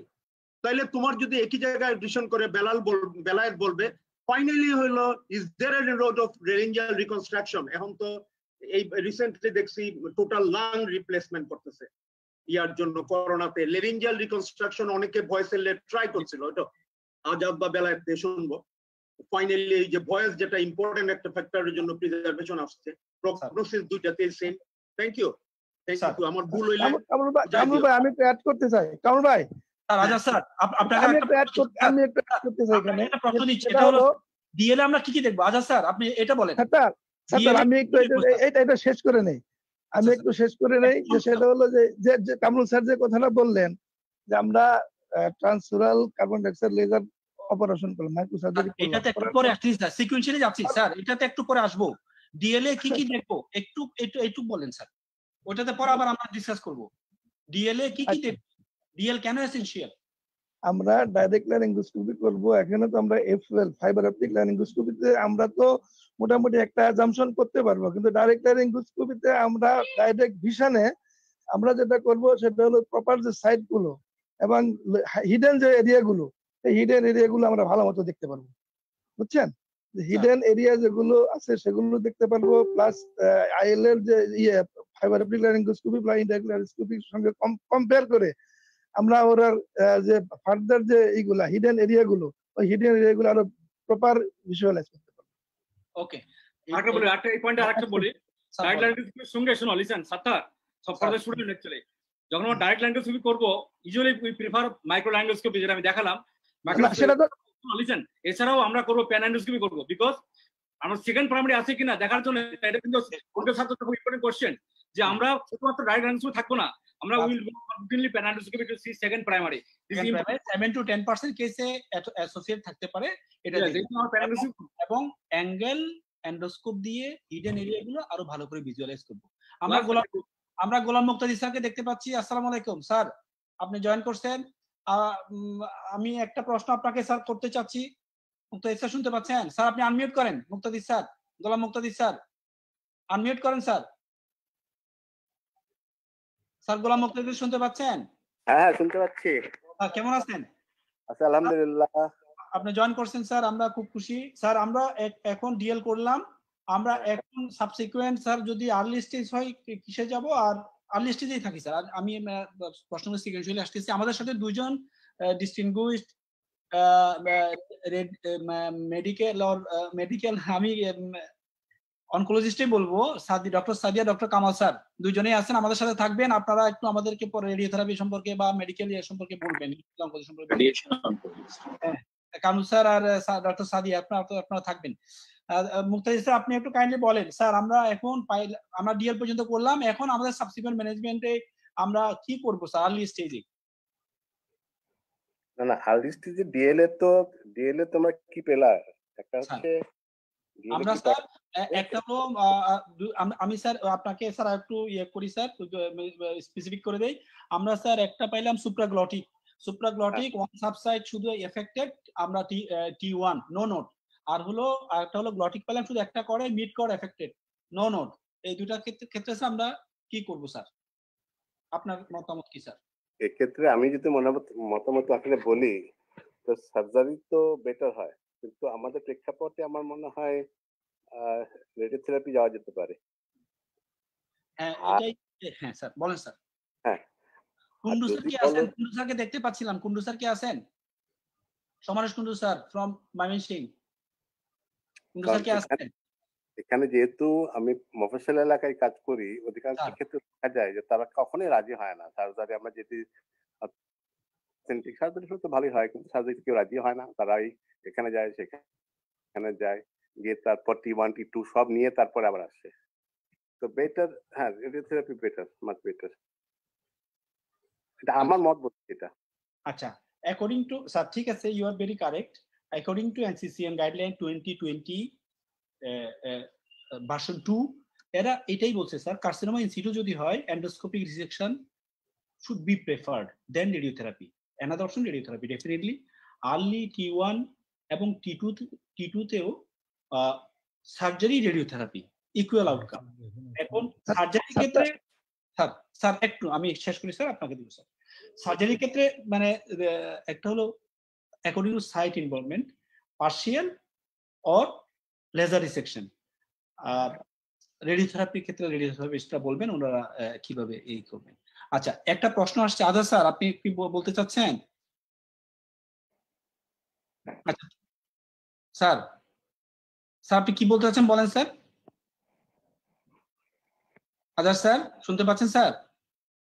আচ্ছা বললেন, হ্যাঁ মুক্তাদির ভাই যে কথাটা বললেন যে উনি মফস্বলে থাকেন, ওনার জন্য radiotherapy T1 T2 even T1 T2 even selective T3 তে যদি ভোকাল কর্ডের মধ্যে কোনো না থাকে, ইম্প্যাক্ট থাকে, তাহলে দেখা যায় যে T3 T4 T1 তারপরে সুপ্রাগ্লোটিক এবং গ্লোটিক যদি থাকে, তাহলে নট অনলি রেডিওথেরাপি, রিসেন্টলি যে আপনি যে কথাটা বললেন যে ট্রান্সওরাল কার্বন লেজার এক্সিশন যেটা followed by radiotherapy, with or without radiotherapy, usually radiotherapy দেয় না, বলে যে রেজাল্ট রেডিওথেরাপি এবং transoral carbon laser result is same. Okay sir, আমি এখন কামাল স্যারকে একটু রিকোয়েস্ট করব, আপনি স্যার রেডিওথেরাপি আর্লি স্টেজ সম্পর্কে একটু আউটকাম সম্পর্কে বলেন স্যার। কামাল স্যার। আমার মনে হয় স্যার লেট সাদিয়া টক ফার্স্ট, আমি পরে কথা। ওকে, ডক্টর সাদিয়া আপনি শুনতে পাচ্ছেন? জি জি, সাত্তার ভাই। হ্যাঁ, মোস্ট ওয়েলকাম, আপনি জয়েন করছেন আমাদেরকে। আর্লি স্টেজ ল্যারিঞ্জিয়াল ক্যান্সারে আমরা রেডিওথেরাপি সম্পর্কে একটু আপনার কাছে জানতে চাচ্ছি। আপনি এটা অলরেডি আসলে ডিসকাস, সাত্তার ভাই আপনি নিজেও বলতেছিলেন যে আসলে 2020 গাইডলাইন্স আমরা যেটা দেখতেছি যে আর্লি স্টেজে যে সেম আউটকাম, যে আপনি রেডিওথেরাপি অথবা সার্জারি আপনি anyone you can choose, but এটা আপনার আমার মনে হয় patient selection is very important, যে আসলে পেশেন্টের চয়েস এবং পেশেন্ট সিলেকশন এবং আদার যে ফ্যাক্টরস গুলো, যে জেনারেল কন্ডিশন, এজ, সবকিছু মিলায়। কিন্তু আমি যেটা বলবো যে অর্গান প্রিজার্ভেশনের অ্যাপ্রোচটাই এখন আসলে ইম্পর্টেন্ট। তো রেডিওথেরাপি এখন যেটা দেওয়া হচ্ছে আর্লি স্টেজে, আমরা এখন কনফর্মাল রেডিওথেরাপির পক্ষে। তো হেড নেকে যেটা আমরা প্র্যাকটিস করি যে আর্লি স্টেজে IMRT is the best option, যে যদি ইন্টেন্সিটি মডুলেটেড রেডিওথেরাপি দেওয়া হয় সেক্ষেত্রে আমরা maximum dose to the tumour and minimum dose to the normal tissue, এই প্রিন্সিপালটা ফলো করতে পারি এবং সেক্ষেত্রে আমাদের টক্সিসিটিও অনেক কম হয়। এবং যদি দেখা যায় যে পোস্ট রেডিওথেরাপি রিকারেন্স অর এই ধরনের কোনো রেসিডুয়াল এই ধরনের কিছু থাকে, তখন আমরা সার্জারির অপশনটা নিতে পারি। কিন্তু এখন যে আমাদের যে অপশনগুলো আছে রেডিওথেরাপির, এক্ষেত্রে আমি বলবো যে রেডিওথেরাপি এন্ড সার্জারি আউটকামটা সেম আসবে আর কি, যদি আপনি আর্লি স্টেজে। থ্যাংক ইউ কামাল স্যার, আপনি পরে আপনার কাছে আবার আসবো। Thank you Sadia. আমি ডক্টর আজাদ, ডক্টর রাজীব দুজনের কাছে আসতেছি। একজনের কাছে হলো N0 নেক অ্যাডভান্সড, ডক্টর আজাদ বলেন, তারপর রাজীব বলবেন এন পজিটিভ নেক আমরা কি করব। ডক্টর আজাদ, N0 নেকে আমরা কি করব? Supraglottis and glottis. Doctor Ali Azad শুনতে পাচ্ছেন? আমাকে শুনতে পাচ্ছেন? হ্যাঁ হ্যাঁ হ্যাঁ, আমাকে শোনা যাচ্ছে। আচ্ছা, এখানে ল্যারিঞ্জিয়াল ক্যান্সারের তো আমরা অলরেডি পেয়ে গেলাম যে যদি আর্লি স্টেজ হয়, modality single, either transoral laser, transoral robotic, cold steel অথবা রেডিওথেরাপি, একই রেজাল্ট বলেন, ওইটা তো আলাপ হয়ে গেছে। তারপরে এখন আসে অ্যাডভান্স স্টেজে। যে অ্যাডভান্স স্টেজে এখন আমাদের একটাই উদ্দেশ্য অর্গান প্রিজার্ভেশন, যে RTOG 911 বা URTC, VA, গটেক সবাই ট্রায়াল করে দেখা গেছে যে even though all source of trial organ preservation 30% কিন্তু রিকারেন্স নিয়ে আসতেছে, যেটাতে টোটাল একটু লাগতেছে। সিলেকশন ক্রাইটেরিয়া কি, কারা সার্জারিতে আমি নেকে আসতেছি। আচ্ছা, স্পেসিফিক না করলে এলোমেলো হয়ে যাবে। আপনি নেকে থাকেন, দেন আমি যদি এখন টোটাল ল্যারিঙ্গেক্টমি করি, আমি তো অবশ্যই সিলেকশন ক্রাইটেরিয়া ফলো করব, যে টোটাল ল্যারিঙ্গেক্টমির সাথে আমি অবশ্যই N0 নেকও আমি নেক ডিসিশন করব লেভেল 2 to 4 এবং লেভেল 6। কথাটা স্পেসিফিক করি, আপনি early laryngeal cancer N0 what should be the my protocol, এটা এই উত্তরটা দেন। বাকিটা আর্লি ল্যারিঞ্জিয়াল ক্যান্সার আমি যদি রেডিওথেরাপি দেই, definitely radiotherapy, there is no option of neck dissection. যদি আমি লেজার করি, ডেফিনেটলি লেজার সার্জারি বা ট্রান্সওরাল লেজার বা রোবোটিক বা cold steel, there is no option for neck dissection, কোনো অপশনই নাই। আমি বলি এই পয়েন্টে, হ্যাঁ বলেন স্যার। এই পয়েন্টে বলেছি, শোনো। Thank you Azad. আসলে বেসিক্যালি তুমি যেটা বলছো যে early stage but N0, right sir? তাই তো প্রশ্নটা। আর্লি স্টেজ N0 তো আমরা দেখবো যে এটা কি সুপ্রাগ্লোটিক ক্যান্সার না গ্লোটিক ক্যান্সার। গ্লোটিক ক্যান্সার হলে there is no or least chance of neck metastasis, so সেক্ষেত্রে আমরা কিছু দিব না, নেকে কিছু অ্যাড্রেস করব না। বাট যদি সুপ্রাগ্লোটিক হয়, here is the chance of micro metastasis or neck, সেক্ষেত্রে আমরা যেটা করব এই লেভেল 2, 3, 4 আমরা ক্লিয়ার করব, as because there are 50% chance of এটা আনসার হবে। এটা answer for the political student. Okay okay, আমি একটু জাস্ট অ্যাড করতে চাচ্ছি সাত্তার ভাই। আমি যেটা অ্যাড করতে চাচ্ছি, আপনার এখানে হচ্ছে আসলে দুইটা ভাগে ভাগ করতে হবে সবসময়। একটা হচ্ছে গ্লটিক আর একটা হচ্ছে সুপ্রাগ্লটিক। হ্যাঁ, N1 আর N0। রাজীব, আমি একটু ক্লিয়ার করি। আমি for our all post graduate students, আমরা প্র্যাকটিক্যালি কিন্তু এই দুটো ভাগে ভাগ করলেই চলবে। আমাদের সাবগ্লটিস লেস দ্যান 1%, আমরা সাবগ্লটিকে যাব না। আমরা সাবগ্লটিকের ব্যাপারটা পরে আসছি। আমরা বেসিক্যালি এবং অ্যাকর্ডিং টু NCCN গাইডলাইন যেটা 2020 যেটা লেটেস্ট যেটা গাইড, সেটা কিন্তু তারা বলছে যে আমরা যেটা হচ্ছে যে ওখানে কিন্তু আমি প্রিভিয়াসলি আরেকটা কোশ্চেন আমি একটু জাস্ট আমি জানি না, আমি মধ্যখানে আসলে আমার একটু কানেকশন অফ হয়ে গেছিল, আমি এই ডিসকাশনটা হয়েছে কিনা আমি একটু জাস্ট জানতে চাচ্ছি মডারেটরের কাছে, যে আমরা ল্যারিঞ্জিয়াল ক্যান্সারের কখন পেট সিটি করব, এটা কি কোনো ডিসকাস হয়েছে কিনা আমি জানতে চাচ্ছি। না, ডিসকাস হয়নি, এটাতে আসবে একটু। আমরা T3, T4 ক্যান্সার বা অ্যাডভান্স ক্যান্সারে আমরা পেট সিটি কোনো রোল আছে কিনা বা আমরা করবো কিনা, এটা একটা কোশ্চেন। এটা আমি বেসিক্যালি প্রফেসর বেলায়েত হোসেন সিদ্দিকী স্যারের কাছে জানতে চাচ্ছি, এটা আমার প্রশ্ন। ফাইনালি আসবো যেটা হচ্ছে যে আমরা মানে অ্যাডভান্স ল্যারিঞ্জিয়াল ক্যান্সারের পেট সিটি রোল আছে কিনা বা করলে আমরা কখন করব। আর যেটা হচ্ছে যেটা মতিন স্যার এটা বললো ডেফিনেটলি যে আমরা হচ্ছে গ্লটিক সুপ্রাগ্লটিক, গ্লটিকে আমরা হচ্ছে যদি অ্যাডভান্স কেসে আমরা কিন্তু টোটাল ল্যারিঞ্জেক্টমি করব, কিন্তু আমরা এখানে নেক ডিসেকশন করি না। আমরা এখানে কিছু অ্যাকর্ডিং টু এনসিসিএন গাইডলাইন এখানে কিছু ফিচারের কথা বলেছে। what are the adverse feature, এটা আপনিও জানেন। what are the adverse feature, it depends on the adverse feature, adverse feature এর উপর বেস করে আমরা রেডিওথেরাপি দিব কি দেব না। না সেটা না রাজীব, আমরা এন পজিটিভ নেক সে ক্ষেত্রে আমরা কি করব? N1 এটা মানে N1 2 3 in early laryngeal cancer আমরা অ্যাডভান্সড এরপর স্টেপে যাব, মানে আচ্ছা T1 T2 আর এদিকে N1 2 3 কোনটাতে কি করব? আমরা যদি এখানে N0 হয় গ্লটিক ক্যান্সার, N0 গ্লটিক ক্যান্সার ইউজুয়ালি আমরা নেক ডিসেকশন করি না। হ্যাঁ, N0 গ্লটিক ক্যান্সারে আমরা নেক ডিসেকশন করি না। এই উত্তর আই আনসার দিস কোশ্চেন যে N0 তে আমরা গ্লটিকে নো নাথিং আর সুপ্রাগ্লটিকে সিলেক্টিভ ডিসিশন সুপ্রাগ্লটিকে এখন স্যার সিলেক্টিভে সুপ্রাগ্লটিকে আমরা কি ইউনিল্যাটারাল করব না বাইল্যাটারাল করব? That's the question. এটা ডিপেন্ড করবে কি এখন যদি এক সাইডে থাকে, লিসেন, যদি পার্টিকুলারলি ওয়ান সাইড থাকে তাহলে সেক্ষেত্রে করা যায়, বাট যদি মিড লাইন থাকে then you go for two side. এটাই হচ্ছে কথা। একটা হলো যে স্যার যদি একটা হলো যে যেটা বলছেন ঠিক আছে, কিন্তু N2 N3 হলে এগুলো হলে অ্যাডভান্স নেক ডিজিজ, এটাতে একপাশে কম্প্রিহেনসিভে যাইতে হবে। আমরা কনভেনশনাল সিলেক্টিভ 2 3 4 এ থাকতেছি, কিন্তু এক্ষেত্রে 1 এবং 5 ও ফেলতে হবে। নোট পজিটিভ আসলে এখানে তো যে সাইডে নোট পজিটিভ সেক্ষেত্রে কম্প্রিহেনসিভ নেক ডিসেকশন, সেখানে সিলেক্টিভের কোনো সুযোগ নাই। With the sparing of level 1 A and B, with the sparing level 1 A and B নাকি আমরা 1 A B আমরা ইনক্লুড করব কি করব না? আমরা সেটা আমি বলছি 1 A আর B আমরা ইনক্লুড করব কিনা কম্প্রিহেনসিভ নেক ডিসেকশনে, ইনক্লুডিং ল্যারিঞ্জিয়াল ক্যান্সারে। ইনক্লুড করব হলো যদি 2 3 হয়, নট 1 A। আমি কিন্তু অ্যাডভান্সে অপোজিটও সিলেক্টিভ করতে হবে, অ্যাডভান্স নেক ডিসেকশন। স্যার আরেকটু মানে প্রগ্রেস করো, কারণ কিছু কনফিউজিং কোশ্চেন আসতেছে আর কি। আর আমরা যেটা যেমন আর্লি আর অ্যাডভান্স বলে আমরা বলতেছি, কিন্তু আসলে আর্লি অ্যাডভান্স বলতে কিছু নাই এখন, কারণ আমরা T1 ক্যাটাগরিক্যালি বলতে হবে, T2 ক্যাটাগরিক্যালি বলতে হবে। T1 A কি T1 সেটা আর্লি, এটা ব্রড, এটা লেভেন্স টার্ম। এগুলি কিন্তু খুব বেশি মানে করার জাস্টিফাই করার কিছু নাই। আর্লি ক্যান্সার আমরা বেসিক্যালি T1 T2 এবং আর্লি T3 T1 T2 এবং আর্লি T3 এই তিনটা স্যার আমরা বেসিক্যালি বলতে চাচ্ছি। আর্লি T3 বলে কিছু নাই, T1 T2 different merits different, কারণ T1 আর T2 মেরিট এক না। কাজেই এখানে আর্লি আমরা ক্যাটাগরাইজ করার খুব বেশি সুযোগ নাই। আর একটা কথা কি এটা সায়েন্টিফিক ডিসকাশন আমি বলছি, আমি লেমন টার্ম হিসেবে বলা যায় হ্যাঁ early cancer, letter advance cancer. একটা কথা ক্লিয়ার আছে, এখানে মেরিটটা ডিফারেন্ট। যে কোনো স্টেজ থাকে না, যখনই লিম্ব নোড আসবে তখন তো সে আর্লি থাকবে না। when there is lymph node, whenever there is a lymph node, it is always advanced. Early stage মাত্র স্যার বেলায়েত স্যারের কাছে এখন প্রশ্ন। স্যার আপনি স্যার আমি একটা কথা একটু অ্যাড করতে চাই, সেটা হলো যে আমি বেলায়েত ভাইয়ের সাথে একেবারে 100% এগ্রিড।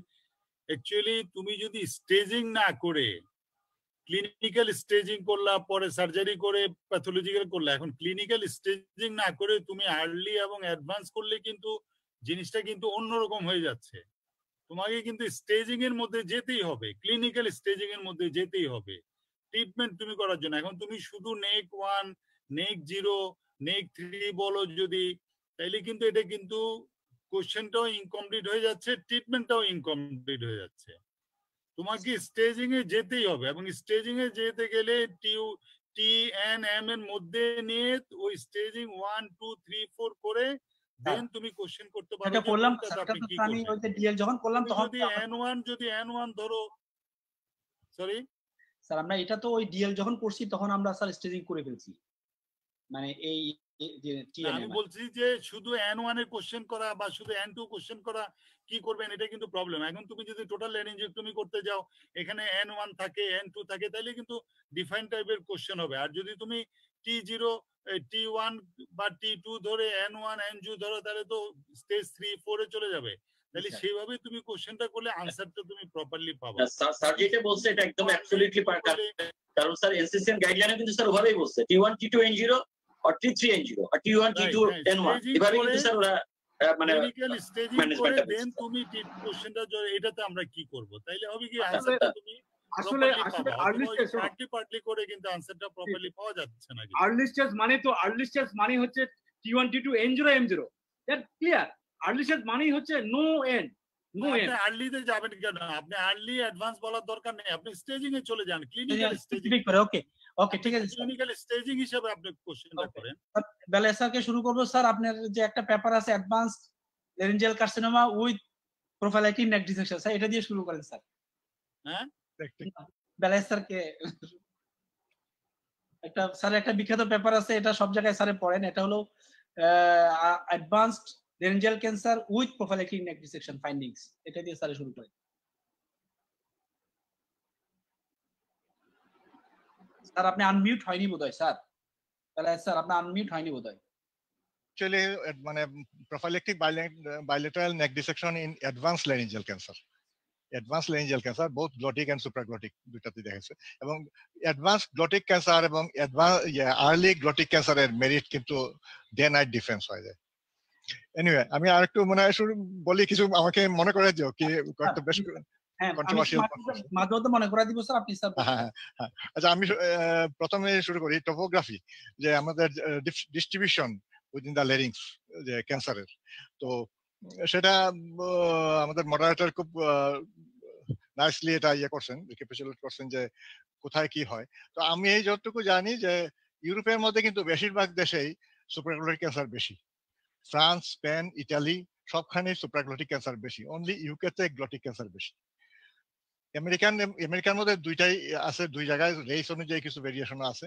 আমাদের সাবকন্টিনেন্টে অলওয়েজ আমাদের যতগুলি রেকর্ড আছে, আমাদের রিপোর্ট আছে, ইভেন আমার নিজেরও একটা রিপোর্ট আছে বিএমআরসি জার্নালে পাবলিশ হয়েছিল 2006-এ, সেটা তো আমি দেখাইছি। আলাউদ্দিন স্যারের একটা আর্টিকেল ছিল, সেখানেও আমরা দেখাইছি সুপ্রাগ্লোটিক কার্সিনোমাই বেশি।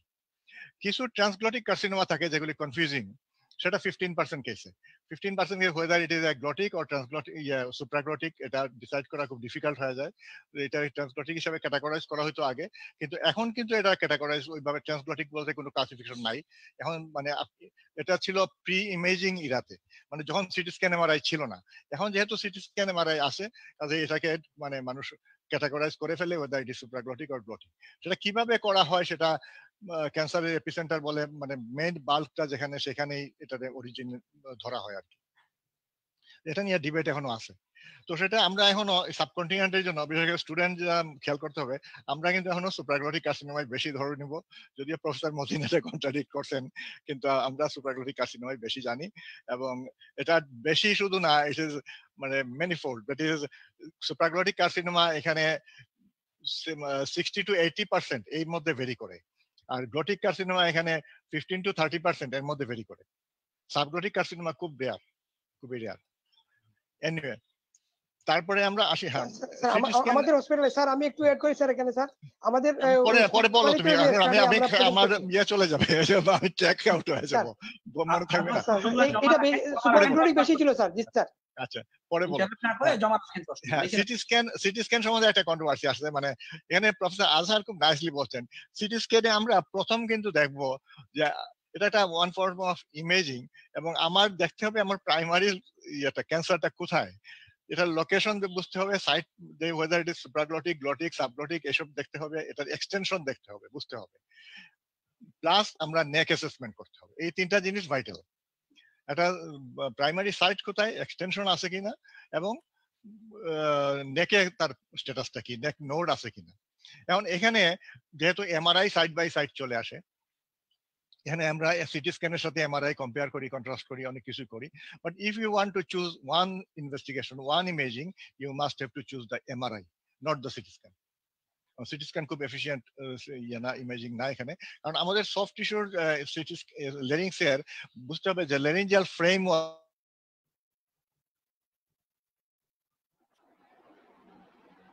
স্যার শোনা যাচ্ছে না স্যার, নেটওয়ার্কটা একটু হ্যাং করছে। খুব ইম্পর্টেন্ট হয় আর কি অনেক সময়।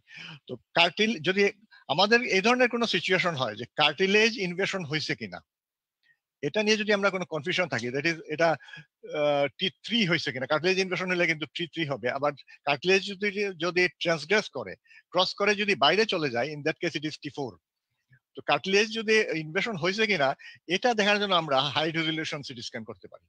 অর্ডিনারি সিটি স্ক্যান আর এমআরআই এর মধ্যে খুব ডিফারেন্স হয় না practically. High resolution CT scan করতে পারি, it will give some information. এবং এখানে দেখা গেছে যে ফলস পজিটিভ রিপোর্ট বেশি হয় rather than false negative report. False negative report is more consistent, যেটার উপর আমরা ডিপেন্ড করতে পারি। ফলস পজিটিভ রিপোর্টের উপর সবসময় ডিপেন্ড করা যাবে না। তো এখানে সিটি স্ক্যানের একটা সুপিরিয়রিটি আছে ওভার এমআরআই। আর ইন অল আদার কেসেস বা all other scenarios MRI is superior.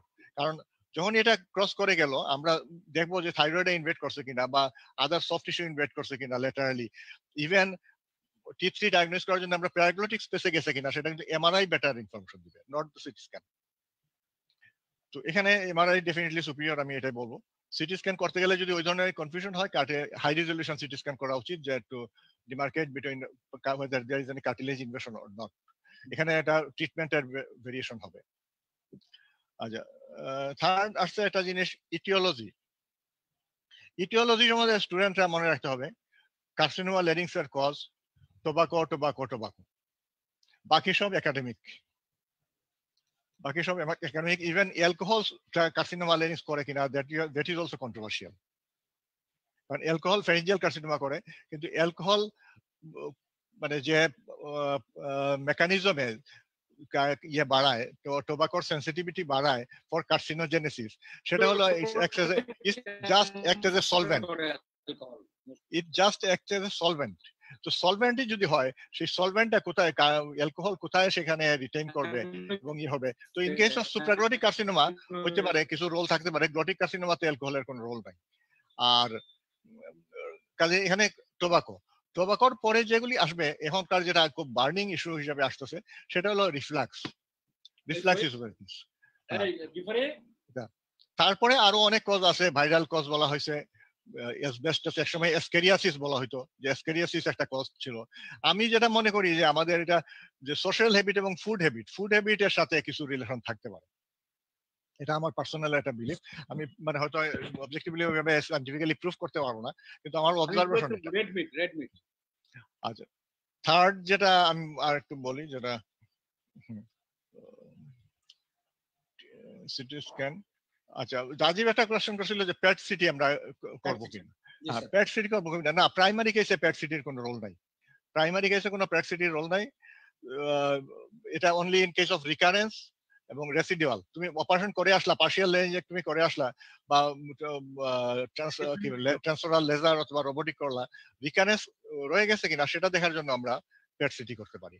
আর যেটা করতে পারি, যদি ডিস্টাল মেটাস্টাসিস থাকে, আমরা যদি তার লিফ নোড মেটাস্টাসিস যদি আমরা হিউজ, বিশেষ করে লেভেল 4-5 ইনভলভ, যেখানে high chance of distal metastasis, এই ধরনের যদি রিকারেন্স নিয়ে আসে তাহলে আমরা করতে পারি। আদারওয়াইজ প্রাইমারিতে পেট স্ক্যানের কোনো রোল নাই। পোস্ট রেডিওথেরাপি স্যার, যে বিফোর ল্যারিঞ্জিয়াল ক্যান্সারে কিন্তু স্যার কোন সেন্টারে পেট সিটি করে স্যার, করতে পারে, কিন্তু একাডেমিক্যালি এটা খুব বেশি সাপোর্ট করার মতো না। তো করতে পারে, there are lot of controversies. Laryngeal carcinoma is a very big chapter, এটা নিয়ে কয়েকদিন কথা বলা যায়, তো সেটা ইয়ে হবে। আচ্ছা, এখানে সিটি স্ক্যানে ট্রিটমেন্টের কিছু রিলেশন আসছে।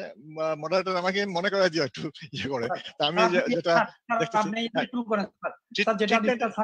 স্যার পার্শিয়াল লেঞ্জেক্টমি যে অপশনগুলো আছে এগুলো নিয়ে স্যার একটু বলবেন। এটা হাইলাইট করা হয়নি, পার্শিয়াল লেঞ্জেক্টমির যে কথাবার্তাগুলো আছে এগুলো একটু হাইলাইট করুন। আচ্ছা, পার্শিয়াল লেঞ্জেক্টমির কনসেপ্টটাই কিন্তু এখন কিছুটা অবসলিউট হয়ে যেতেছে।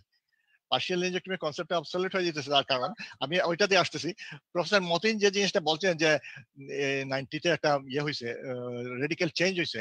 রেডিক্যাল চেঞ্জ হয়েছে কনসেপ্টের মধ্যে বলতে, আমরা আগে রেডিক্যাল ট্রিটমেন্ট করতাম, অনলি কিউরেটিভ ট্রিটমেন্ট ছিল at the cost of organ sacrifice. এখন মানে কনসেপ্টের মধ্যে চেঞ্জ হয়ে আসছে, যেটা আমরা সার্ভাইভাল এনশিওর করতে চাই, ডিজিজ ফ্রি সার্ভাইভাল এনশিওর করতে চাই, but with preserving the, not only preserving the structure, also preserving the functions. This is a conceptual change. কিন্তু এখানে মডেলিটি চেঞ্জ হয়ে যায় না। আর এটা একটা আমি আগের দিন একটা কোথায় ডিসকাশনে বলছিলাম যে 1950 থেকে 60 পর্যন্ত কিন্তু সার্জারির দিকে সবার ইয়ে ছিল। পরে একসময় অ্যান্টিবায়োটিক ছিল না, সার্জারি ফেল করছিল, তারপরে রেডিওথেরাপি আসছিল, রেডিওথেরাপির দিকে সবার খুব আগ্রহ ছিল। তারপরে একসময় রেডিওথেরাপির অনেকগুলি টক্সিসিটি যখন দেখা গেল, তখন আবার সার্জারির দিকে ঝোঁক আসলো। তো এখন যেটা আছে একেবারে লেটেস্ট যেটা আমরা জানি সবাই, সেটা হলো organ preservation surgery. Not only the chemo radiation, organ preservation surgery আমরা করব, এবং যেটা ট্রান্সলেজার টর্স যেটা বলা হয়েছে ট্রান্সঅরাল রোবোটিক সার্জারি। আমরা in case of T1 T2 carcinoma even total laryngectomy পর্যন্ত রিপোর্ট করা হয়েছে, কিন্তু টোটাল ল্যারিঞ্জেক্টমি করার পক্ষে কোনো গ্রাউন্ড নাই, কোনো লজিক নাই, এটা মানে এটা হাইলি কন্ট্রোভার্সিয়াল এবং হাইলি ক্রিটিসাইজেবল। কারণ টোটাল ল্যারিঞ্জেক্টমি যেখানে তুমি ট্রেকিওস্টমি করবা, main motto of partial or conservative surgery is to avoid the tracheostomy, যেখানে ট্রেকিওস্টমি করা লাগবে সেখানে রোবোটিক সার্জারি করার কোনো গ্রাউন্ড নাই। সুপ্রাক্রিকট পার্শিয়াল ল্যারিঞ্জেক্টমি সম্বন্ধে একটু বলেন তো, সুপ্রাক্রিকট পার্শিয়াল ল্যারিঞ্জেক্টমি এই রিলেশন একটু বলেন। আচ্ছা হ্যাঁ আসতেছে। এনিওয়ে, তো আমরা যেটা পাশে মানে আমরা যে সার্জারি করব T1 T2 তে, যদি লেজার এবং রোবটের ফ্যাসিলিটি থাকে আমরা সেটা করব, ট্রান্সওরাল লেজার সার্জারি অথবা robotic surgery. That is the আমাদের মানে সার্জন হিসেবে ফার্স্ট চয়েস। কারণ এখানে আমরা পাবো দুইটা জিনিস যেটা আসবে, মেইন ইস্যুটা যেটা চলে আসে সেটা হলো quality of life. Number one হলো কোয়ালিটি অফ লাইফ। রেডিওথেরাপি দিলে যে কোয়ালিটি অফ লাইফ তার চাইতে সার্জারির post operative quality of life is much better, এটা প্রুভেন। হ্যাঁ, সেকেন্ড থিং হলো আমি আমার একটা ইম্পর্টেন্ট ওয়েপন, আমার কয়েকটা মডেলিটি মানে কয়েকটা ওয়েপন এগেইনস্ট ক্যান্সার, তার মধ্যে একটা হলো সার্জারি, একটা radiotherapy, chemotherapy, target therapy, this are all. তো আমি একটা ইম্পর্টেন্ট রেডিওথেরাপিটাকে কিন্তু আমি মানে মানে এক্সস্ট করি নাই, এক্সস্ট করতেছি না, সার্জারি করতেছি, ওয়েট করব, if there is any recurrence then I shall use the radiotherapy. ঠিক আছে, এখানে একটা জিনিস আসবে, কাজে এখানে আমি organ preservation surgery is my first choice. আচ্ছা, এখানে আরেকটা জিনিস আসছে যে ইন্ডাকশন কেমোথেরাপি, প্রফেসর মহসিন যেটা বলছেন, ইন্ডাকশন কেমোথেরাপির সম্বন্ধে প্রফেসর কামাল হয়তো বলবেন, কিন্তু আমরা যদি জানি ইয়াডেনের কে পার্টিকুলারলি লেরিংসে ইন্ডাকশন কেমোথেরাপির কোনো রোল নাই, মানে এখানে সার্জারি করলে প্রাইমারি সার্জারি করতে হবে, এবং ইন্ডাকশন যেটা অ্যাডভান্স কেসে বলা হয়েছে ইন্ডাকশন কেমোথেরাপি, আমি জানি না কিন্তু এটা কন্ট্রোভার্সিয়াল। এটা স্যার কামাল স্যার বলবেন স্যার। স্যার আমার একটা প্রশ্ন বেলাল স্যারের কাছে স্যার। স্যার আচ্ছা একটু বলেন কি বলেন স্যার। প্রশ্ন হচ্ছে মোদিন স্যার যে প্রশ্ন স্যার বলছিল যে T1 T2 যে সুপ্রাগ্লোটিকে যে মানে N0 তে নেক ডিসেকশনের কথাটা স্যার। আচ্ছা আসছে ঠিক আছে, আই গট দ্য পয়েন্ট। একটু ছোট্টই করি স্যার, ওরা একটা patient I got the point, আমি বলতেছি। হ্যাঁ, এখানে কি বলে নেক কখন অ্যাড্রেস করব? ফার্স্ট থিং মতিন হয়তো ইয়ে করতে পারে যে আমার যে পেপার, আমি পেপারে কিন্তু বারবার স্ট্রেস করছি যে এটা অ্যাডভান্স কার্সিনোমা লেরিংস। অ্যাডভান্স কার্সিনোমা লেরিংস ওই গ্লটিক কার্সিনোমা যখন T3 T4 এ চলে যায়, অলমোস্ট লাইক সুপ্রাগ্লটিক কার্সিনোমা। এখানে কিন্তু এটা ইনভেশন হয় বিভিন্ন দিকে সফট টিস্যুতে, এবং এটা lymphatic richly supplied by lymphatics area, সেখানে ইনভেট করে, এটা লিম্ফ্যাটিক মেটাস্টেসিস হয় প্রচুর, ইভেন আপ টু 30-40% হতে পারে। তো এখন যেটা N0 নেক্সট, যেখানে আর্লি কার্সিনোমা আমরা যেটা বলছি T1 T2, T1 কার্সিনোমা যদি হয় তাইলে আমরা কোথাও নেক ডিসেকশন সার্জিক্যালি নেক অ্যাডজাস্ট করব না, this is the policy. T1 carcinoma যদি হয় আমরা শুধু ল্যারিঞ্জিয়াল প্রাইমারি অ্যাড্রেস করব। যদি আমার কিন্তু আমার প্রফেসর মাহফুজ হাসান যেটা বলছেন ক্লিনিক্যাল TNM আমার থাকতে হবে হাতে, আমার ভালো ইমেজিং অ্যাসেসমেন্ট অফ দি নেক থাকতে হবে। ইমেজিং এ যদি আমি নেক নেগেটিভ পাই এবং আমার যদি আর কোনো এক্সটেনশন না থাকে, if it is purely T1 carcinoma I should not address the নেক। আমি নেক যদি ইন কেস অফ রিকারেন্স আমি অ্যাড্রেস করবো, আদারওয়াইজ নট। T2 কার্সিনোমা যদি হয়, গ্লটিক কার্সিনোমাতে T2 কার্সিনোমাতে নেক অ্যাড্রেস করার প্রয়োজন নেই। সুপ্রাগ্লটিক কার্সিনোমা যদি হয়, সুপ্রাগ্লটিক কার্সিনোমাতে কিছু কনফিউশন আছে। সুপ্রাহাইয়েড কার্সিনোমা যদি হয়, খেয়াল করবেন অ্যানাটমি, সুপ্রাহাইয়েড কার্সিনোমা যদি হয় in the epiglottis, you need not to address the neck. যদি ইনফ্রাহাইয়েড কার্সিনোমা হয়, you must have to address the neck. If it is unilateral, do the unilateral that is selective neck dissection. Primary surgery করো sir, primary surgery. হ্যাঁ, surgery প্রাইমারির সাথে surgery করব, ট্রান্সওরাল laser বা robotic যেটাই হোক। হ্যাঁ, তার সাথে করতে হবে। T2 যদি হয়, ইনফ্রাহাইয়েড যদি হয়, ট্রান্সওরাল রোবোটিক সার্জারি করি যদি আমি, তার সাথে আমি বাইরে নেক ডিসেকশন করে দিতে হবে। T1 T2 আমাদের দেশে প্র্যাকটিস করা হয় স্যার? আমাদের তো রোবোটিক নাই, আমি দেখি নাই, আমি এমডি অ্যান্ডারসনও দেখি নাই, ইয়াতেও দেখি নাই। আমি একটু বলি, এটা করতে হবে। আচ্ছা, এটা যথেষ্ট পেপার আছে এটার পেপারে, যে এটা রোবোটিক করলে ইন্টারনালি আমরা যদি রোবোটিক বা লেজার দিয়ে করি আমার নেক অ্যাডজাস্ট করতে হবে। ট্রান্সওরাল স্যার এক second, transoral laser appreciated as because right now যে রোবোটিক ইনস্ট্রুমেন্ট গুলো আছে অনেক বড় মাপের, শুধু সেটা আছে যায় না, লেজারটা অ্যাপ্রিশিয়েটেড, কিন্তু রোবোটিক আমি দেখছি মেমোরি স্ট্রং করতে রেগুলারলি করতেছে। ওটা একটা আলাদা ডিবেট আছে, দাভিঞ্চি ইনস্ট্রুমেন্টের কিছু লিমিটেশন আছে এটা জানি, তো সেটা ডিফারেন্ট। কিন্তু আমি যেটা বলতেছি, হ্যাঁ অন প্রিন্সিপল আমরা T2 যদি হাইয়ার সুপ্রাগ্লটিক ইনফ্রাহাইয়ার হয়, you must have to address the larynx. If it is a midline, then you have to address both sides. T2 যদি হয় সুপ্রাগ্লটিক। এখন স্যার একটু কামাল স্যারের কাছে যাই, আপনি স্যার একটু আচ্ছা আমি একটু শেষ করতেছি, আরেক সেকেন্ড বা 30 সেকেন্ড। তো এটা গেল, আর কি জানি, আচ্ছা হারাই হলাম। ঠিক আছে, কামাল স্যার বলুন। আমি কামাল স্যারকে রিকোয়েস্ট করব, স্যার আপনি ইন্ডাকশন কেমোথেরাপি দিয়ে শুরু করেন স্যার। কামাল স্যার শুনতে পাচ্ছেন sir? First of all, thank you. মানে I learned many things from surgeon colleagues about radiation and chemotherapy. It was radiation and chemotherapy discussion, and আমি খুব হ্যাপি যে আমাদের surgeon কলিগসরা is very much aware of these things. So induction chemotherapy, Belayet sir যা বলেছেন, yes, head and neck is not recommended, but it is the only exception is laryngeal cancer. The VA trial and this RTOG 9111 trial, tara one arm of induction chemotherapy followed by response. If it is a good response, then continue with radiation. If it is not a good response, go for surgery. এইভাবে তারা করেছে দেখে, so this is the only option in head and neck যেখানে laryngeal cancer এর অ্যাডভান্সে ইন্ডাকশনটা practice করা হয়। Professor Kamal, thank you very much. আমি এটা ক্লাসে প্রায় ডিসকাস করি, this is for assessment but this is not for therapeutic আর কি। মানে এটা অ্যাসেস করা হয় যে রেডিয়েশনে যাবে না সার্জারিতে যাবে। এটা আপনি করে রেডিওথেরাপি দিতে পারেন অথবা সার্জারিতে পাঠিয়ে দিতে পারেন, বাট ফার্স্ট লাইন হচ্ছে concurrent chemotherapy. Kamal sir, sir এরা দেখলাম যে তিনটা ভাগ করছে, একটা হলো মানে complete responder, partial responder, non responder, তিন গ্রুপে ভাগ করছে স্যার ইন্ডাকশন দিয়ে।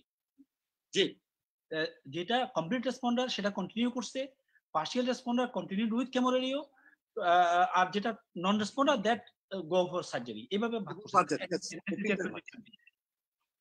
ওকে স্যার, আপনি আরো কিছু বলেন স্যার এই যে ডিসকাশনের পর আপনার স্যার কামাল স্যার অর্গান প্রিজার্ভেশনের জন্য কোনটা সবচেয়ে ভালো স্যার? কনকারেন্ট সিটিআরটি না স্যার? হ্যাঁ, concurrent CTRT is the superior. Yes একটা কথা আমাদের একজন সিনিয়র কলিগ বললেন যে পেরিফেরির ব্যাপারে, যে পেরিফেরিতে আছে রেডিওথেরাপি নাই। Head neck is a interesting area যেখানে কোবাল্ট দিয়ে অনেক ভালো ভালো কাজ করা যায়। আমাদের বর্তমানে যে বাংলাদেশ ব্যাংকের গভর্নর সাহেব ফজলে কবির সাহেব, ওনাকে আমরা ক্যান্সার হাসপাতালে কোবাল্ট মেশিন দিয়ে ল্যারিঞ্জিয়াল ক্যান্সারের ট্রিটমেন্ট করছিলাম। উনি আলহামদুলিল্লাহ ভালো আছেন। টাটাতে এরকম হাজার হাজার পেশেন্টের সিরিজ আছে যে কোবাল্ট মেশিন দিয়ে ট্রিটমেন্ট করা যায়। তাই যদি গুড ট্রিটমেন্ট করতে চান, আপনারা সবসময় একটা লিনিয়ার এক্সাইটার কিছু দরকার নেই। মানে আর্লি স্টেজ T1 T2 এর জন্য cobalt is fair enough. So এই যে আমাদের একটা চিন্তা যে আমাদের ভালো মেশিন নাই, বড় মেশিন নাই, এই চিন্তাটা ঠিক না। আর রিগার্ডিং অ্যাডভান্স স্টেজের বেলায় যেটা নিয়ে কথা বলা হচ্ছিল যে টার্গেটেড থেরাপি, অ্যাকচুয়ালি সিটুক্সিম্যাব একটা ম্যাজিক ড্রাগ না, যদিও এটা targeted therapy. Cisplatin is superior to cetuximab. আমরা সবসময় সিসপ্লাটিনকে বেটার ইউজ করি, কম্বিনেশনে তো আবার সুপিরিয়র দেখাচ্ছি, কিন্তু না, আমি বলছি সিটুক্সিম্যাব কম্বিনেশন না। সিটুক্সিম্যাবটা ইউজ করা হয় যদি patient not fit for cisplatin হয়, তখন আমরা কনকারেন্টে সিটুক্সিম্যাব ইউজ করি। So cetuximab is a inferior drug than cisplatin. আর কম্বিনেশন যেটা, সেটা নট ফর কনকারেন্ট, সেটা হচ্ছে ইন্ডাকশনের জন্য বা প্যালিয়েটিভের জন্য triple drug is better than single drug. So targeted therapy অন্য জায়গায় যেমন এটা ম্যাজিক ড্রাগ, এখানে এটা ইনফেরিয়র ড্রাগ। আর লাস্টলি যেটা সবাই শুনতে চায়, ইমিউনোথেরাপি। ইমিউনোথেরাপি আসলে হেড নেকে প্যালিয়েটিভ মানে মেটাস্ট্যাটিকে যখন সব ফেল করে, তখন PDL1 পজিটিভ হলে পেমব্রুলিজুম্যাব আর নন পজিটিভ নিভুলিজুম্যাব। বাট একটা ইন্টারেস্টিং ব্যাপার হচ্ছে, যাদের PDL1 পজিটিভ থাকে তারা একটা গুড রেসপন্ডার টু ট্রিটমেন্ট থাকে। এই হচ্ছে মোরলেস। আর কেমোরেডিওথেরাপির ব্যাপারে আপনাদেরকে আমি একটা জিনিস বলতে চাই, যে আপনারা মনে রাখবেন যে রেডিয়েশনের প্রত্যেকটা মোডালিটি বাংলাদেশে অ্যাভেলেবল। এনি মোডালিটি ইউজ, সেটা স্টেটেটিক থেকে শুরু করে বেসিক পর্যন্ত সবই কিন্তু বাংলাদেশে হচ্ছে। Very good sir. এখন আমি মাহমুদুল স্যারের কাছে যাবো, বেলায়েত স্যার পরে দরকার হলে একটু বলবেন। স্যার আপনি বলেন স্যার। মাহমুদুল স্যার, আমাদের today's chairman respected professor Mahmudul sir, sir বলেন। আমি কি কনক্লুডিং এ বলেন স্যার। বেলায়েত স্যার কি আর কিছু বলতে চান স্যার? বেলায়েত স্যার কিছু বলবেন? হ্যাঁ, না আমি যেটা বলবো যে মানে আমরা মাঝে মাঝে দুই একটা কিছু জাম্পিং করতেছি, কমেন্ট করতেছি, বা সরি এটা বুঝতেছি না কেন, তো সেটা স্টুডেন্ট আবার মিসগাইডেড হবে। প্রফেসর কর্নেল আজাদ যেটা বলছেন হঠাৎ করেই যে আমাদের অর্গান প্রিজার্ভেশন কোনটা। স্যার সাউন্ড শোনা যাচ্ছে না sir. Belayet sir sir mute হয়ে গেছে, স্যার আনমিউট করেন। বেলায়েত স্যার আনমিউট করেন। আপনারটা স্যার আনমিউট করেন। যেকোনো মানে ট্রিটমেন্ট চয়েসে প্রত্যেকটা প্রথম জিনিস হলো যে প্রত্যেকটা কেসের আলাদা মেরিট থাকে, যার জন্য এটা মাল্টিডিসিপ্লিনারি বোর্ডে ডিসিশন নিতে হবে। তো আমরা একাডেমিক ডিসকাশনের জন্য কিছু ক্যাটাগরাইজ করি, কিন্তু সেখানে আমরা মনে রাখতে হবে যে হ্যাঁ আমার ইস্যুগুলি কি কি। আমার একটা হলো যে ফার্স্ট থিং হলো disease free survival, second thing হলো preservation of function. Preservation of ফাংশনের মধ্যে আমার first tracheostomy, I have to avoid the tracheostomy if possible. Second হলো আমার সোয়ালিং আমার মানে প্রিজার্ভ করতে হবে, এবং সোয়ালিং না হলে প্রিজার্ভ না থাকলেও এটা রেস্টোর করতে হবে।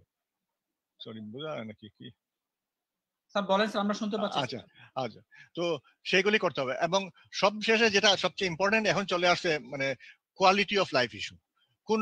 কোন ট্রিটমেন্টই মানে অ্যাকসেপ্ট করানো যাবে না until and unless you are proving it is superior in quality of life issue. কাজে এখানে যদি আমরা কোয়ালিটি অফ লাইফ ইস্যু চিন্তা করি, অবশ্যই surgery is preferable than the radiotherapy in early cases. মানে ট্রান্সরোবোটিক বা ট্রান্সলেজারে আসার পরে অবশ্যই it is superior to chemoradiation. কারণ কিমোরেডিয়েশনের ছিল একটা স্টেজে, আমি বলছি যে হ্যাঁ এটা 1980s দিকের থেকে ইভেন 2000 পর্যন্ত হয়তো ছিল, কিন্তু তারপরে কিন্তু এগুলি আমাদের ফার্স্ট চয়েস আসছে, যেখানে মেইনলি কি বলে মেইন ক্যান্সার সেন্টার গুলিতে আর কি। আচ্ছা আমি আরেকটা পয়েন্ট বলে দিই, আমি প্রথমেই ছিল ওই ইস্যু আসছিল যে আমরা ইনডাইরেক্ট ল্যারিঙ্গোস্কোপি করব না এফওএল করব না ডাইরেক্ট ল্যারিঙ্গোস্কোপি করব, এগুলি খুব বেসিক ইস্যু, আমাদের খুব কনফিউশন হয়। Indirect laryngoscopy is a very unreliable examination. এটার কি বলে অনেক ভালো সেন্টারে যতীন পিসাহাজার হয়তো করেন, কিন্তু অনেক ভালো সেন্টারে এটা কিন্তু বাদ দিয়ে দিচ্ছে, তারা ইনডাইরেক্ট ল্যারিঙ্গোস্কোপি করে না, তারা করে না, তারা রড ইউজ করে, হপকিন্স রড ইউজ করে, 30 degree rods or 70 degree rods use করে ফর বেটার অ্যাসেসমেন্ট, এবং সেটা definitely superior to indirect laryngoscopy এবং for recording also, number one. কিন্তু আমাদের দেশে আমি এখন অ্যাডভোকেট করবো যে ইনডাইরেক্ট ল্যারিঙ্গোস্কোপি করা উচিত, প্রত্যেক ইএনটি সার্জনের ইনডাইরেক্ট ল্যারিঙ্গোস্কোপি শেখা উচিত। তার কারণ আমাদের এফওএল বা এসব ভিডিও স্ট্রোবোস্কোপি এগুলি আমাদের খুব অ্যাভেলেবল না। কাজে আমি ইনডাইরেক্ট ল্যারিঙ্গোস্কোপি করে আমি সর্ট আউট করতে পারবো যে আমি কোন পেশেন্টগুলিকে এফওএল করব। আমরা যদি বঙ্গবন্ধু ইউনিভার্সিটিতে সব রোগীর এফওএল করতে থাকি, আমরা কিন্তু অ্যাকোমোডেট করতে পারবো না। আমাদের মানে ডেইলি 300-400 পেশেন্ট দেখা হয়, ছোটের পেশেন্ট হয়তো 100 থাকে, 100 পেশেন্টে যদি আমরা এফওএল করতে চাই তো অন্য সব কাজ বাদ দিতে হবে। কিন্তু আমরা এখান থেকে 20 জন বা 30 জনকে চুজ করতে হবে যে এদের দরকার, কাজে এটা করা দরকার। এখনো ডাইরেক্ট ল্যারিঙ্গোস্কোপি এফওএল এর কোনো সাথে এটার কোনো কন্ট্রাডিকশন বা ইয়ে নাই, ইট ইজ কমপ্লিমেন্টারি, এটা করতে হবে মাস্ট, এখানে কোনো কম্প্রোমাইজ করা চলবে না। কারণ ডাইরেক্ট ল্যারিঙ্গোস্কোপি এখন কিন্তু আমাদের আগের মতো জ্যাকসনিয়ান ল্যারিঙ্গোস্কোপ বা ওই যে আমরা কি শিখতাম নিগার ল্যারিঙ্গোস্কোপ দিয়ে শুধু করা হয় না। এখন ডাইরেক্ট ল্যারিঙ্গোস্কোপিতে সাথে যখন আমরা এন্ডোস্কোপটা ঢুকাইলাম, সেই এন্ডোস্কোপের সাথে ফাইবার অপটিক ল্যারিঙ্গোস্কোপ ইউজ করা হয়। ডাইরেক্ট ল্যারিঙ্গোস্কোপিতে হপকিন্স রড ইউজ করা হয়, ওই এন্ডোস্কোপের ভিতর দিয়ে আমরা অ্যাঙ্গেল রড যখন ঢুকাবো আমরা হিডেন এরিয়াগুলি ভালো দেখতে পাবো। ইভেন আমি এনবিআই করে আমি যদি কোনো সাসপিশিয়াস লেশন থাকে ইভেন সাবগ্লটিক স্পেসে আমি সেটা দেখতে পাবো। কাজে direct laryngoscopy does not mean that it is a procedure with Jacksonian or নিগার laryngoscope, it's a combination of নিগার laryngoscope plus FOL fibre optic laryngoscope plus Hopkins rod. কাজে এটা কম্বিনেশন, কাজে এটা করতে হবে ফর বেটার অ্যাসেসমেন্ট। আর বিশেষ করে প্রফেসর মতিন একটা পয়েন্ট আউট করছিল, হ্যাঁ সেকেন্ড প্রাইমারিতে দেখা গেছে সেকেন্ড প্রাইমারি যেগুলি হয় সেগুলি সাধারণত টাইনি লেশন থাকে, এবং টাইনি লেশন থাকলে পরও এটা ডায়াগনোসিস করাটা খুব গুরুত্বপূর্ণ। এই জন্য যে আমরা যদি প্রাইমারি ট্রিটমেন্টের সময় এটাকে টার্গেট করি, এটা খুব সহজেই অ্যাবলিশ হয়ে যায়, খুব সহজেই এটা ড্যামেজ হয়ে যায়। কিন্তু এটা যদি আমরা কোনো কারণে মিস করে আসি, ইন দ্যাট কেস কিন্তু এটা আস্তে আস্তে ফ্লারিশ করবে এবং তখন মানে পেশেন্টের প্রগনোসিস অনেক খারাপ হয়ে যাবে। কিন্তু এখানে ইন্টারেস্টিং জিনিস হলো যে ইভেন পেট স্ক্যান এই টাইনের যে ইয়ে থাকে primary laryngoscopy, second primary, synchronous second primary. Synchronous second primary diagnosis, PET scan is inferior to endoscopy. PET scan is inferior to endoscopy. আমার কাছে পেপার আছে, আমি PET scan এর সেনসিটিভিটিও এন্ডোস্কোপির মতো, মানে আমি যেগুলি বললাম যে এন্ডোস্কোপি যদি আমরা এভাবে করি, মানে উইথ কম্বিনেশন অফ এনবিআই, তাহলে আমরা PET স্ক্যানের যে মানে এন্ডোস্কোপির যে superiority, it is much superior two PET scan. তো কাজে PET CT, কাজে এখানে বুঝতে হবে ডাইরেক্ট লেরিঙ্গোস্কোপি যেটা সেটা করতেই হবে, মাস্ট। এটা আমি এফআইএল করে টিস্যু নিয়ে নিলাম, এটা কিন্তু সার্জনের কাজ না। ঠিক আছে, তো এটা একটা খুব ভালো করে মনে রাখতে হবে। এটা এ ব্যাপারে কোনো কনফিউশন, হেড নেক সার্জনদের মধ্যে কোনো কনফিউশন নাই এবং কনফিউশন করার সুযোগও নাই। প্রত্যেকটা স্টেপ গ্রাজুয়ালি মানে করে আসতে হবে। একটা জিনিস স্যার, একটু বেলা স্যারের কাছে একটু জাস্ট আমার একটা কোশ্চেন ছিল, লাস্ট কোশ্চেন এটা, just T3 or T4 N0 ব্লটিক ক্যান্সারের ক্ষেত্রে কি স্যার আমরা পোস্ট অপারেটিভ রেডিওথেরাপিতে যাব কিনা, যেটা এনসিসিএন গাইডলাইন নতুন যেটা সাপোর্ট করে না, ওরা বলতেছে মানে অবজার্ভ কোয়েশ্চেন কি প্রশ্ন হলো T3 T4 N0 গ্লটিক cancer. in T3 T4 N0 গ্লটিক ক্যান্সারে আমি যেটা ইয়ে করতেছি সেটা হলো T3 T4 N0 যদি নেক নেগেটিভ হয় in imaging, you have to do selective neck dissection, bilateral selective neck dissection. কিন্তু bilateral selective neck dissection যদি আমার নেগেটিভ আসে, I shall not give any radiotherapy.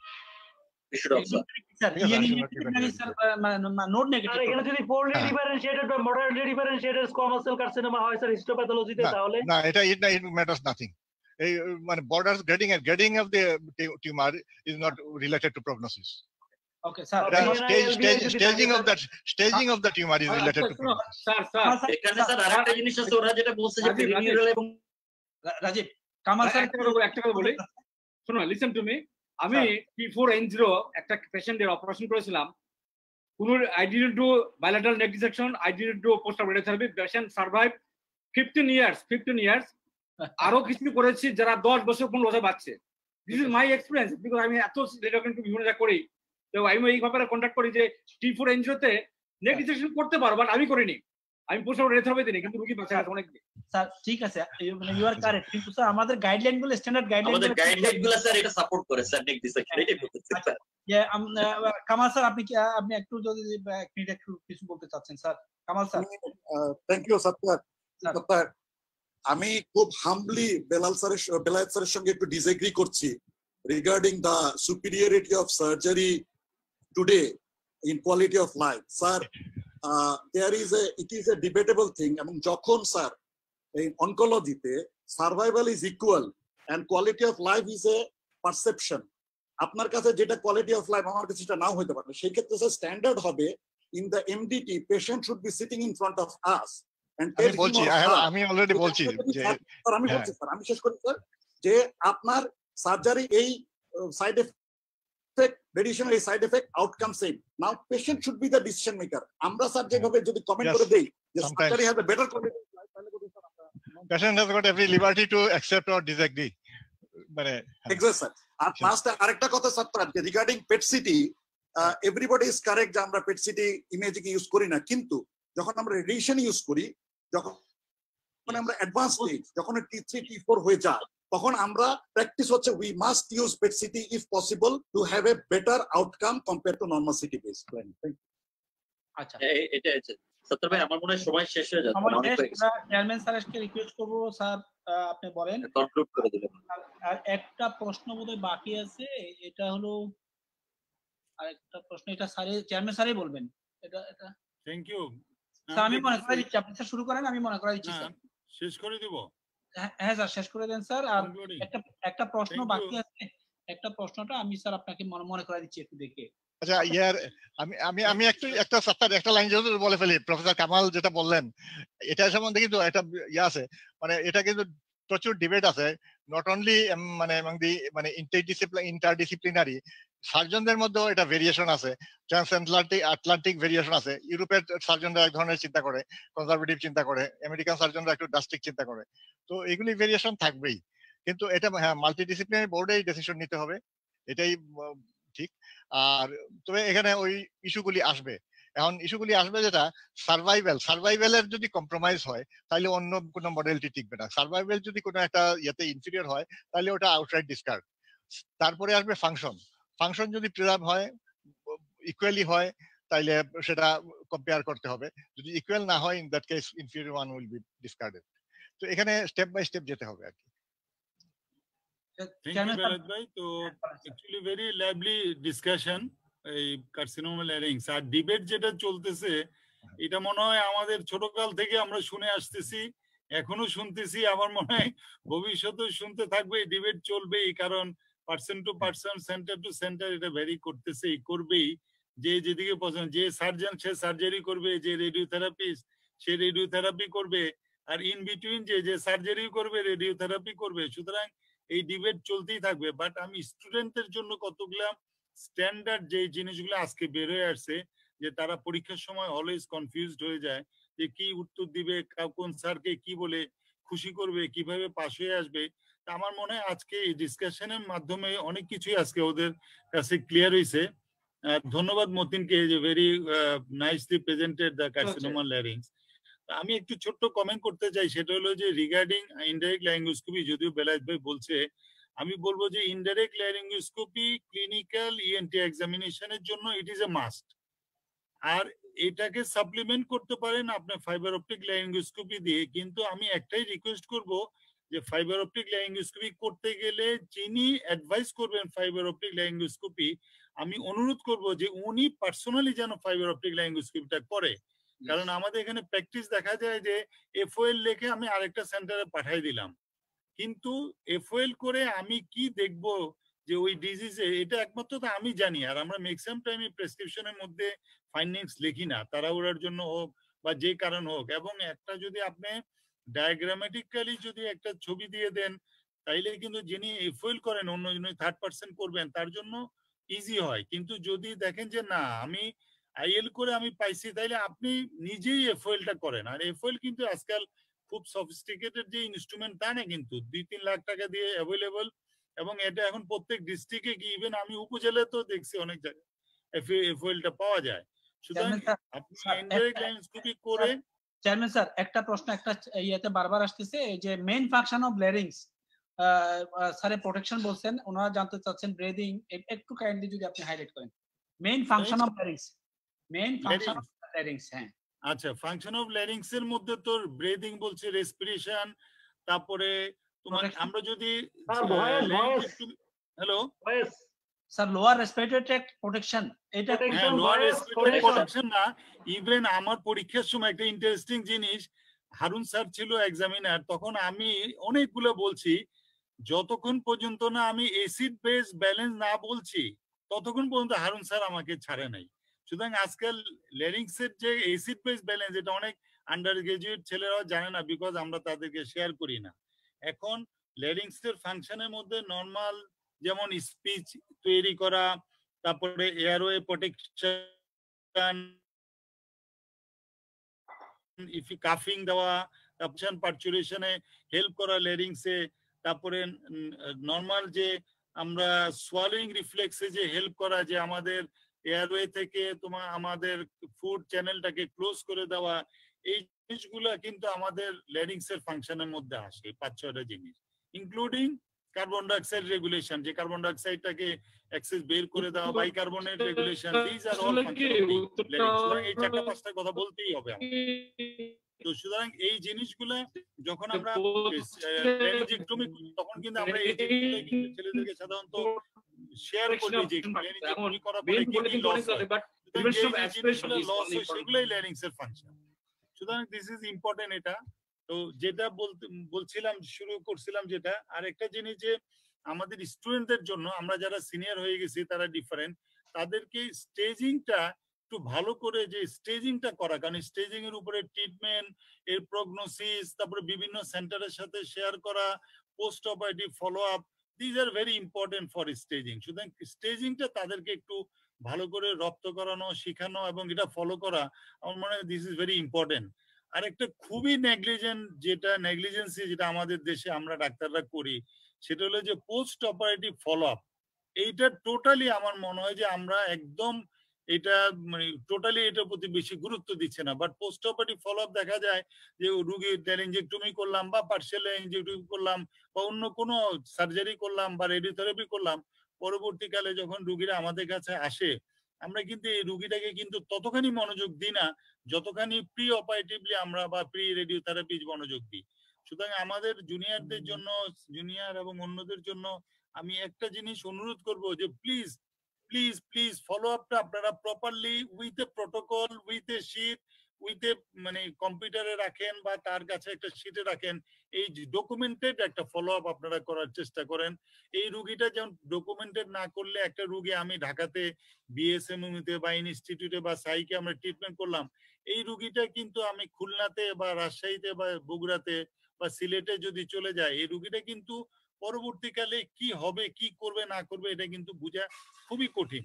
এবং এই রুগী আর প্রতিবারই কিন্তু ঢাকায় এসে এই লম্বা কিউর মধ্যে অপেক্ষা করতে হয়। তো আমরা যদি এটাকে ফলো আপটা যদি একটা শীটের মধ্যে ডকুমেন্টেড করে দিই এবং এটাকে standard for all medical college বা অল জুনিয়র কলিগ বা অল আমাদের কলিগের জন্য করে দিই, তাইলে আমার মনে হয় যে রুগীগুলোর জন্য অনেক অনেক সাশ্রয়ী হবে। এবং এই ফলো আপটা আমার মনে আপনারা একটু কেয়ারফুলি একটু ভালো করে যার কারণে রোগীগুলো উপকৃত হবে। আমি এই মুহূর্তে আমি আয়েশা মেমোরিয়ালে একটা রুগীর কথা বলি। রুগীটা আপনার ইয়াতে নারায়ণা হসপিটালে অপারেশন করে আসছে। গত 6 মাস আগে অলমোস্ট 70 লাখ টাকা খরচ হয়েছে। সে এখান থেকে কার্সিনোমা ল্যারিংস ডায়াগনোসিস করে নারায়ণাতে চলে গেছে। ওখানে তাকে ল্যারিঞ্জেক্টমি করা হয়েছিল। ল্যারিঞ্জেক্টমি করার পরে উন্ড এইসেন্স হয়েছিল। তার প্রাইমারি একবার তাকে প্লাস্টিক আপনার অ্যান্টেরিয়র লেটারাল থাই ফ্ল্যাপ দেওয়া হয়েছিল, সেটাও ফেলিওর হয়েছে। পরে আবার পিএম ফ্ল্যাপ দেওয়া হয়েছে, সেটাও ফেলিওর হয়েছে। এখন রুগীটা আইসিইউতে আছে আয়েশা মেমোরিয়াল হসপিটালে।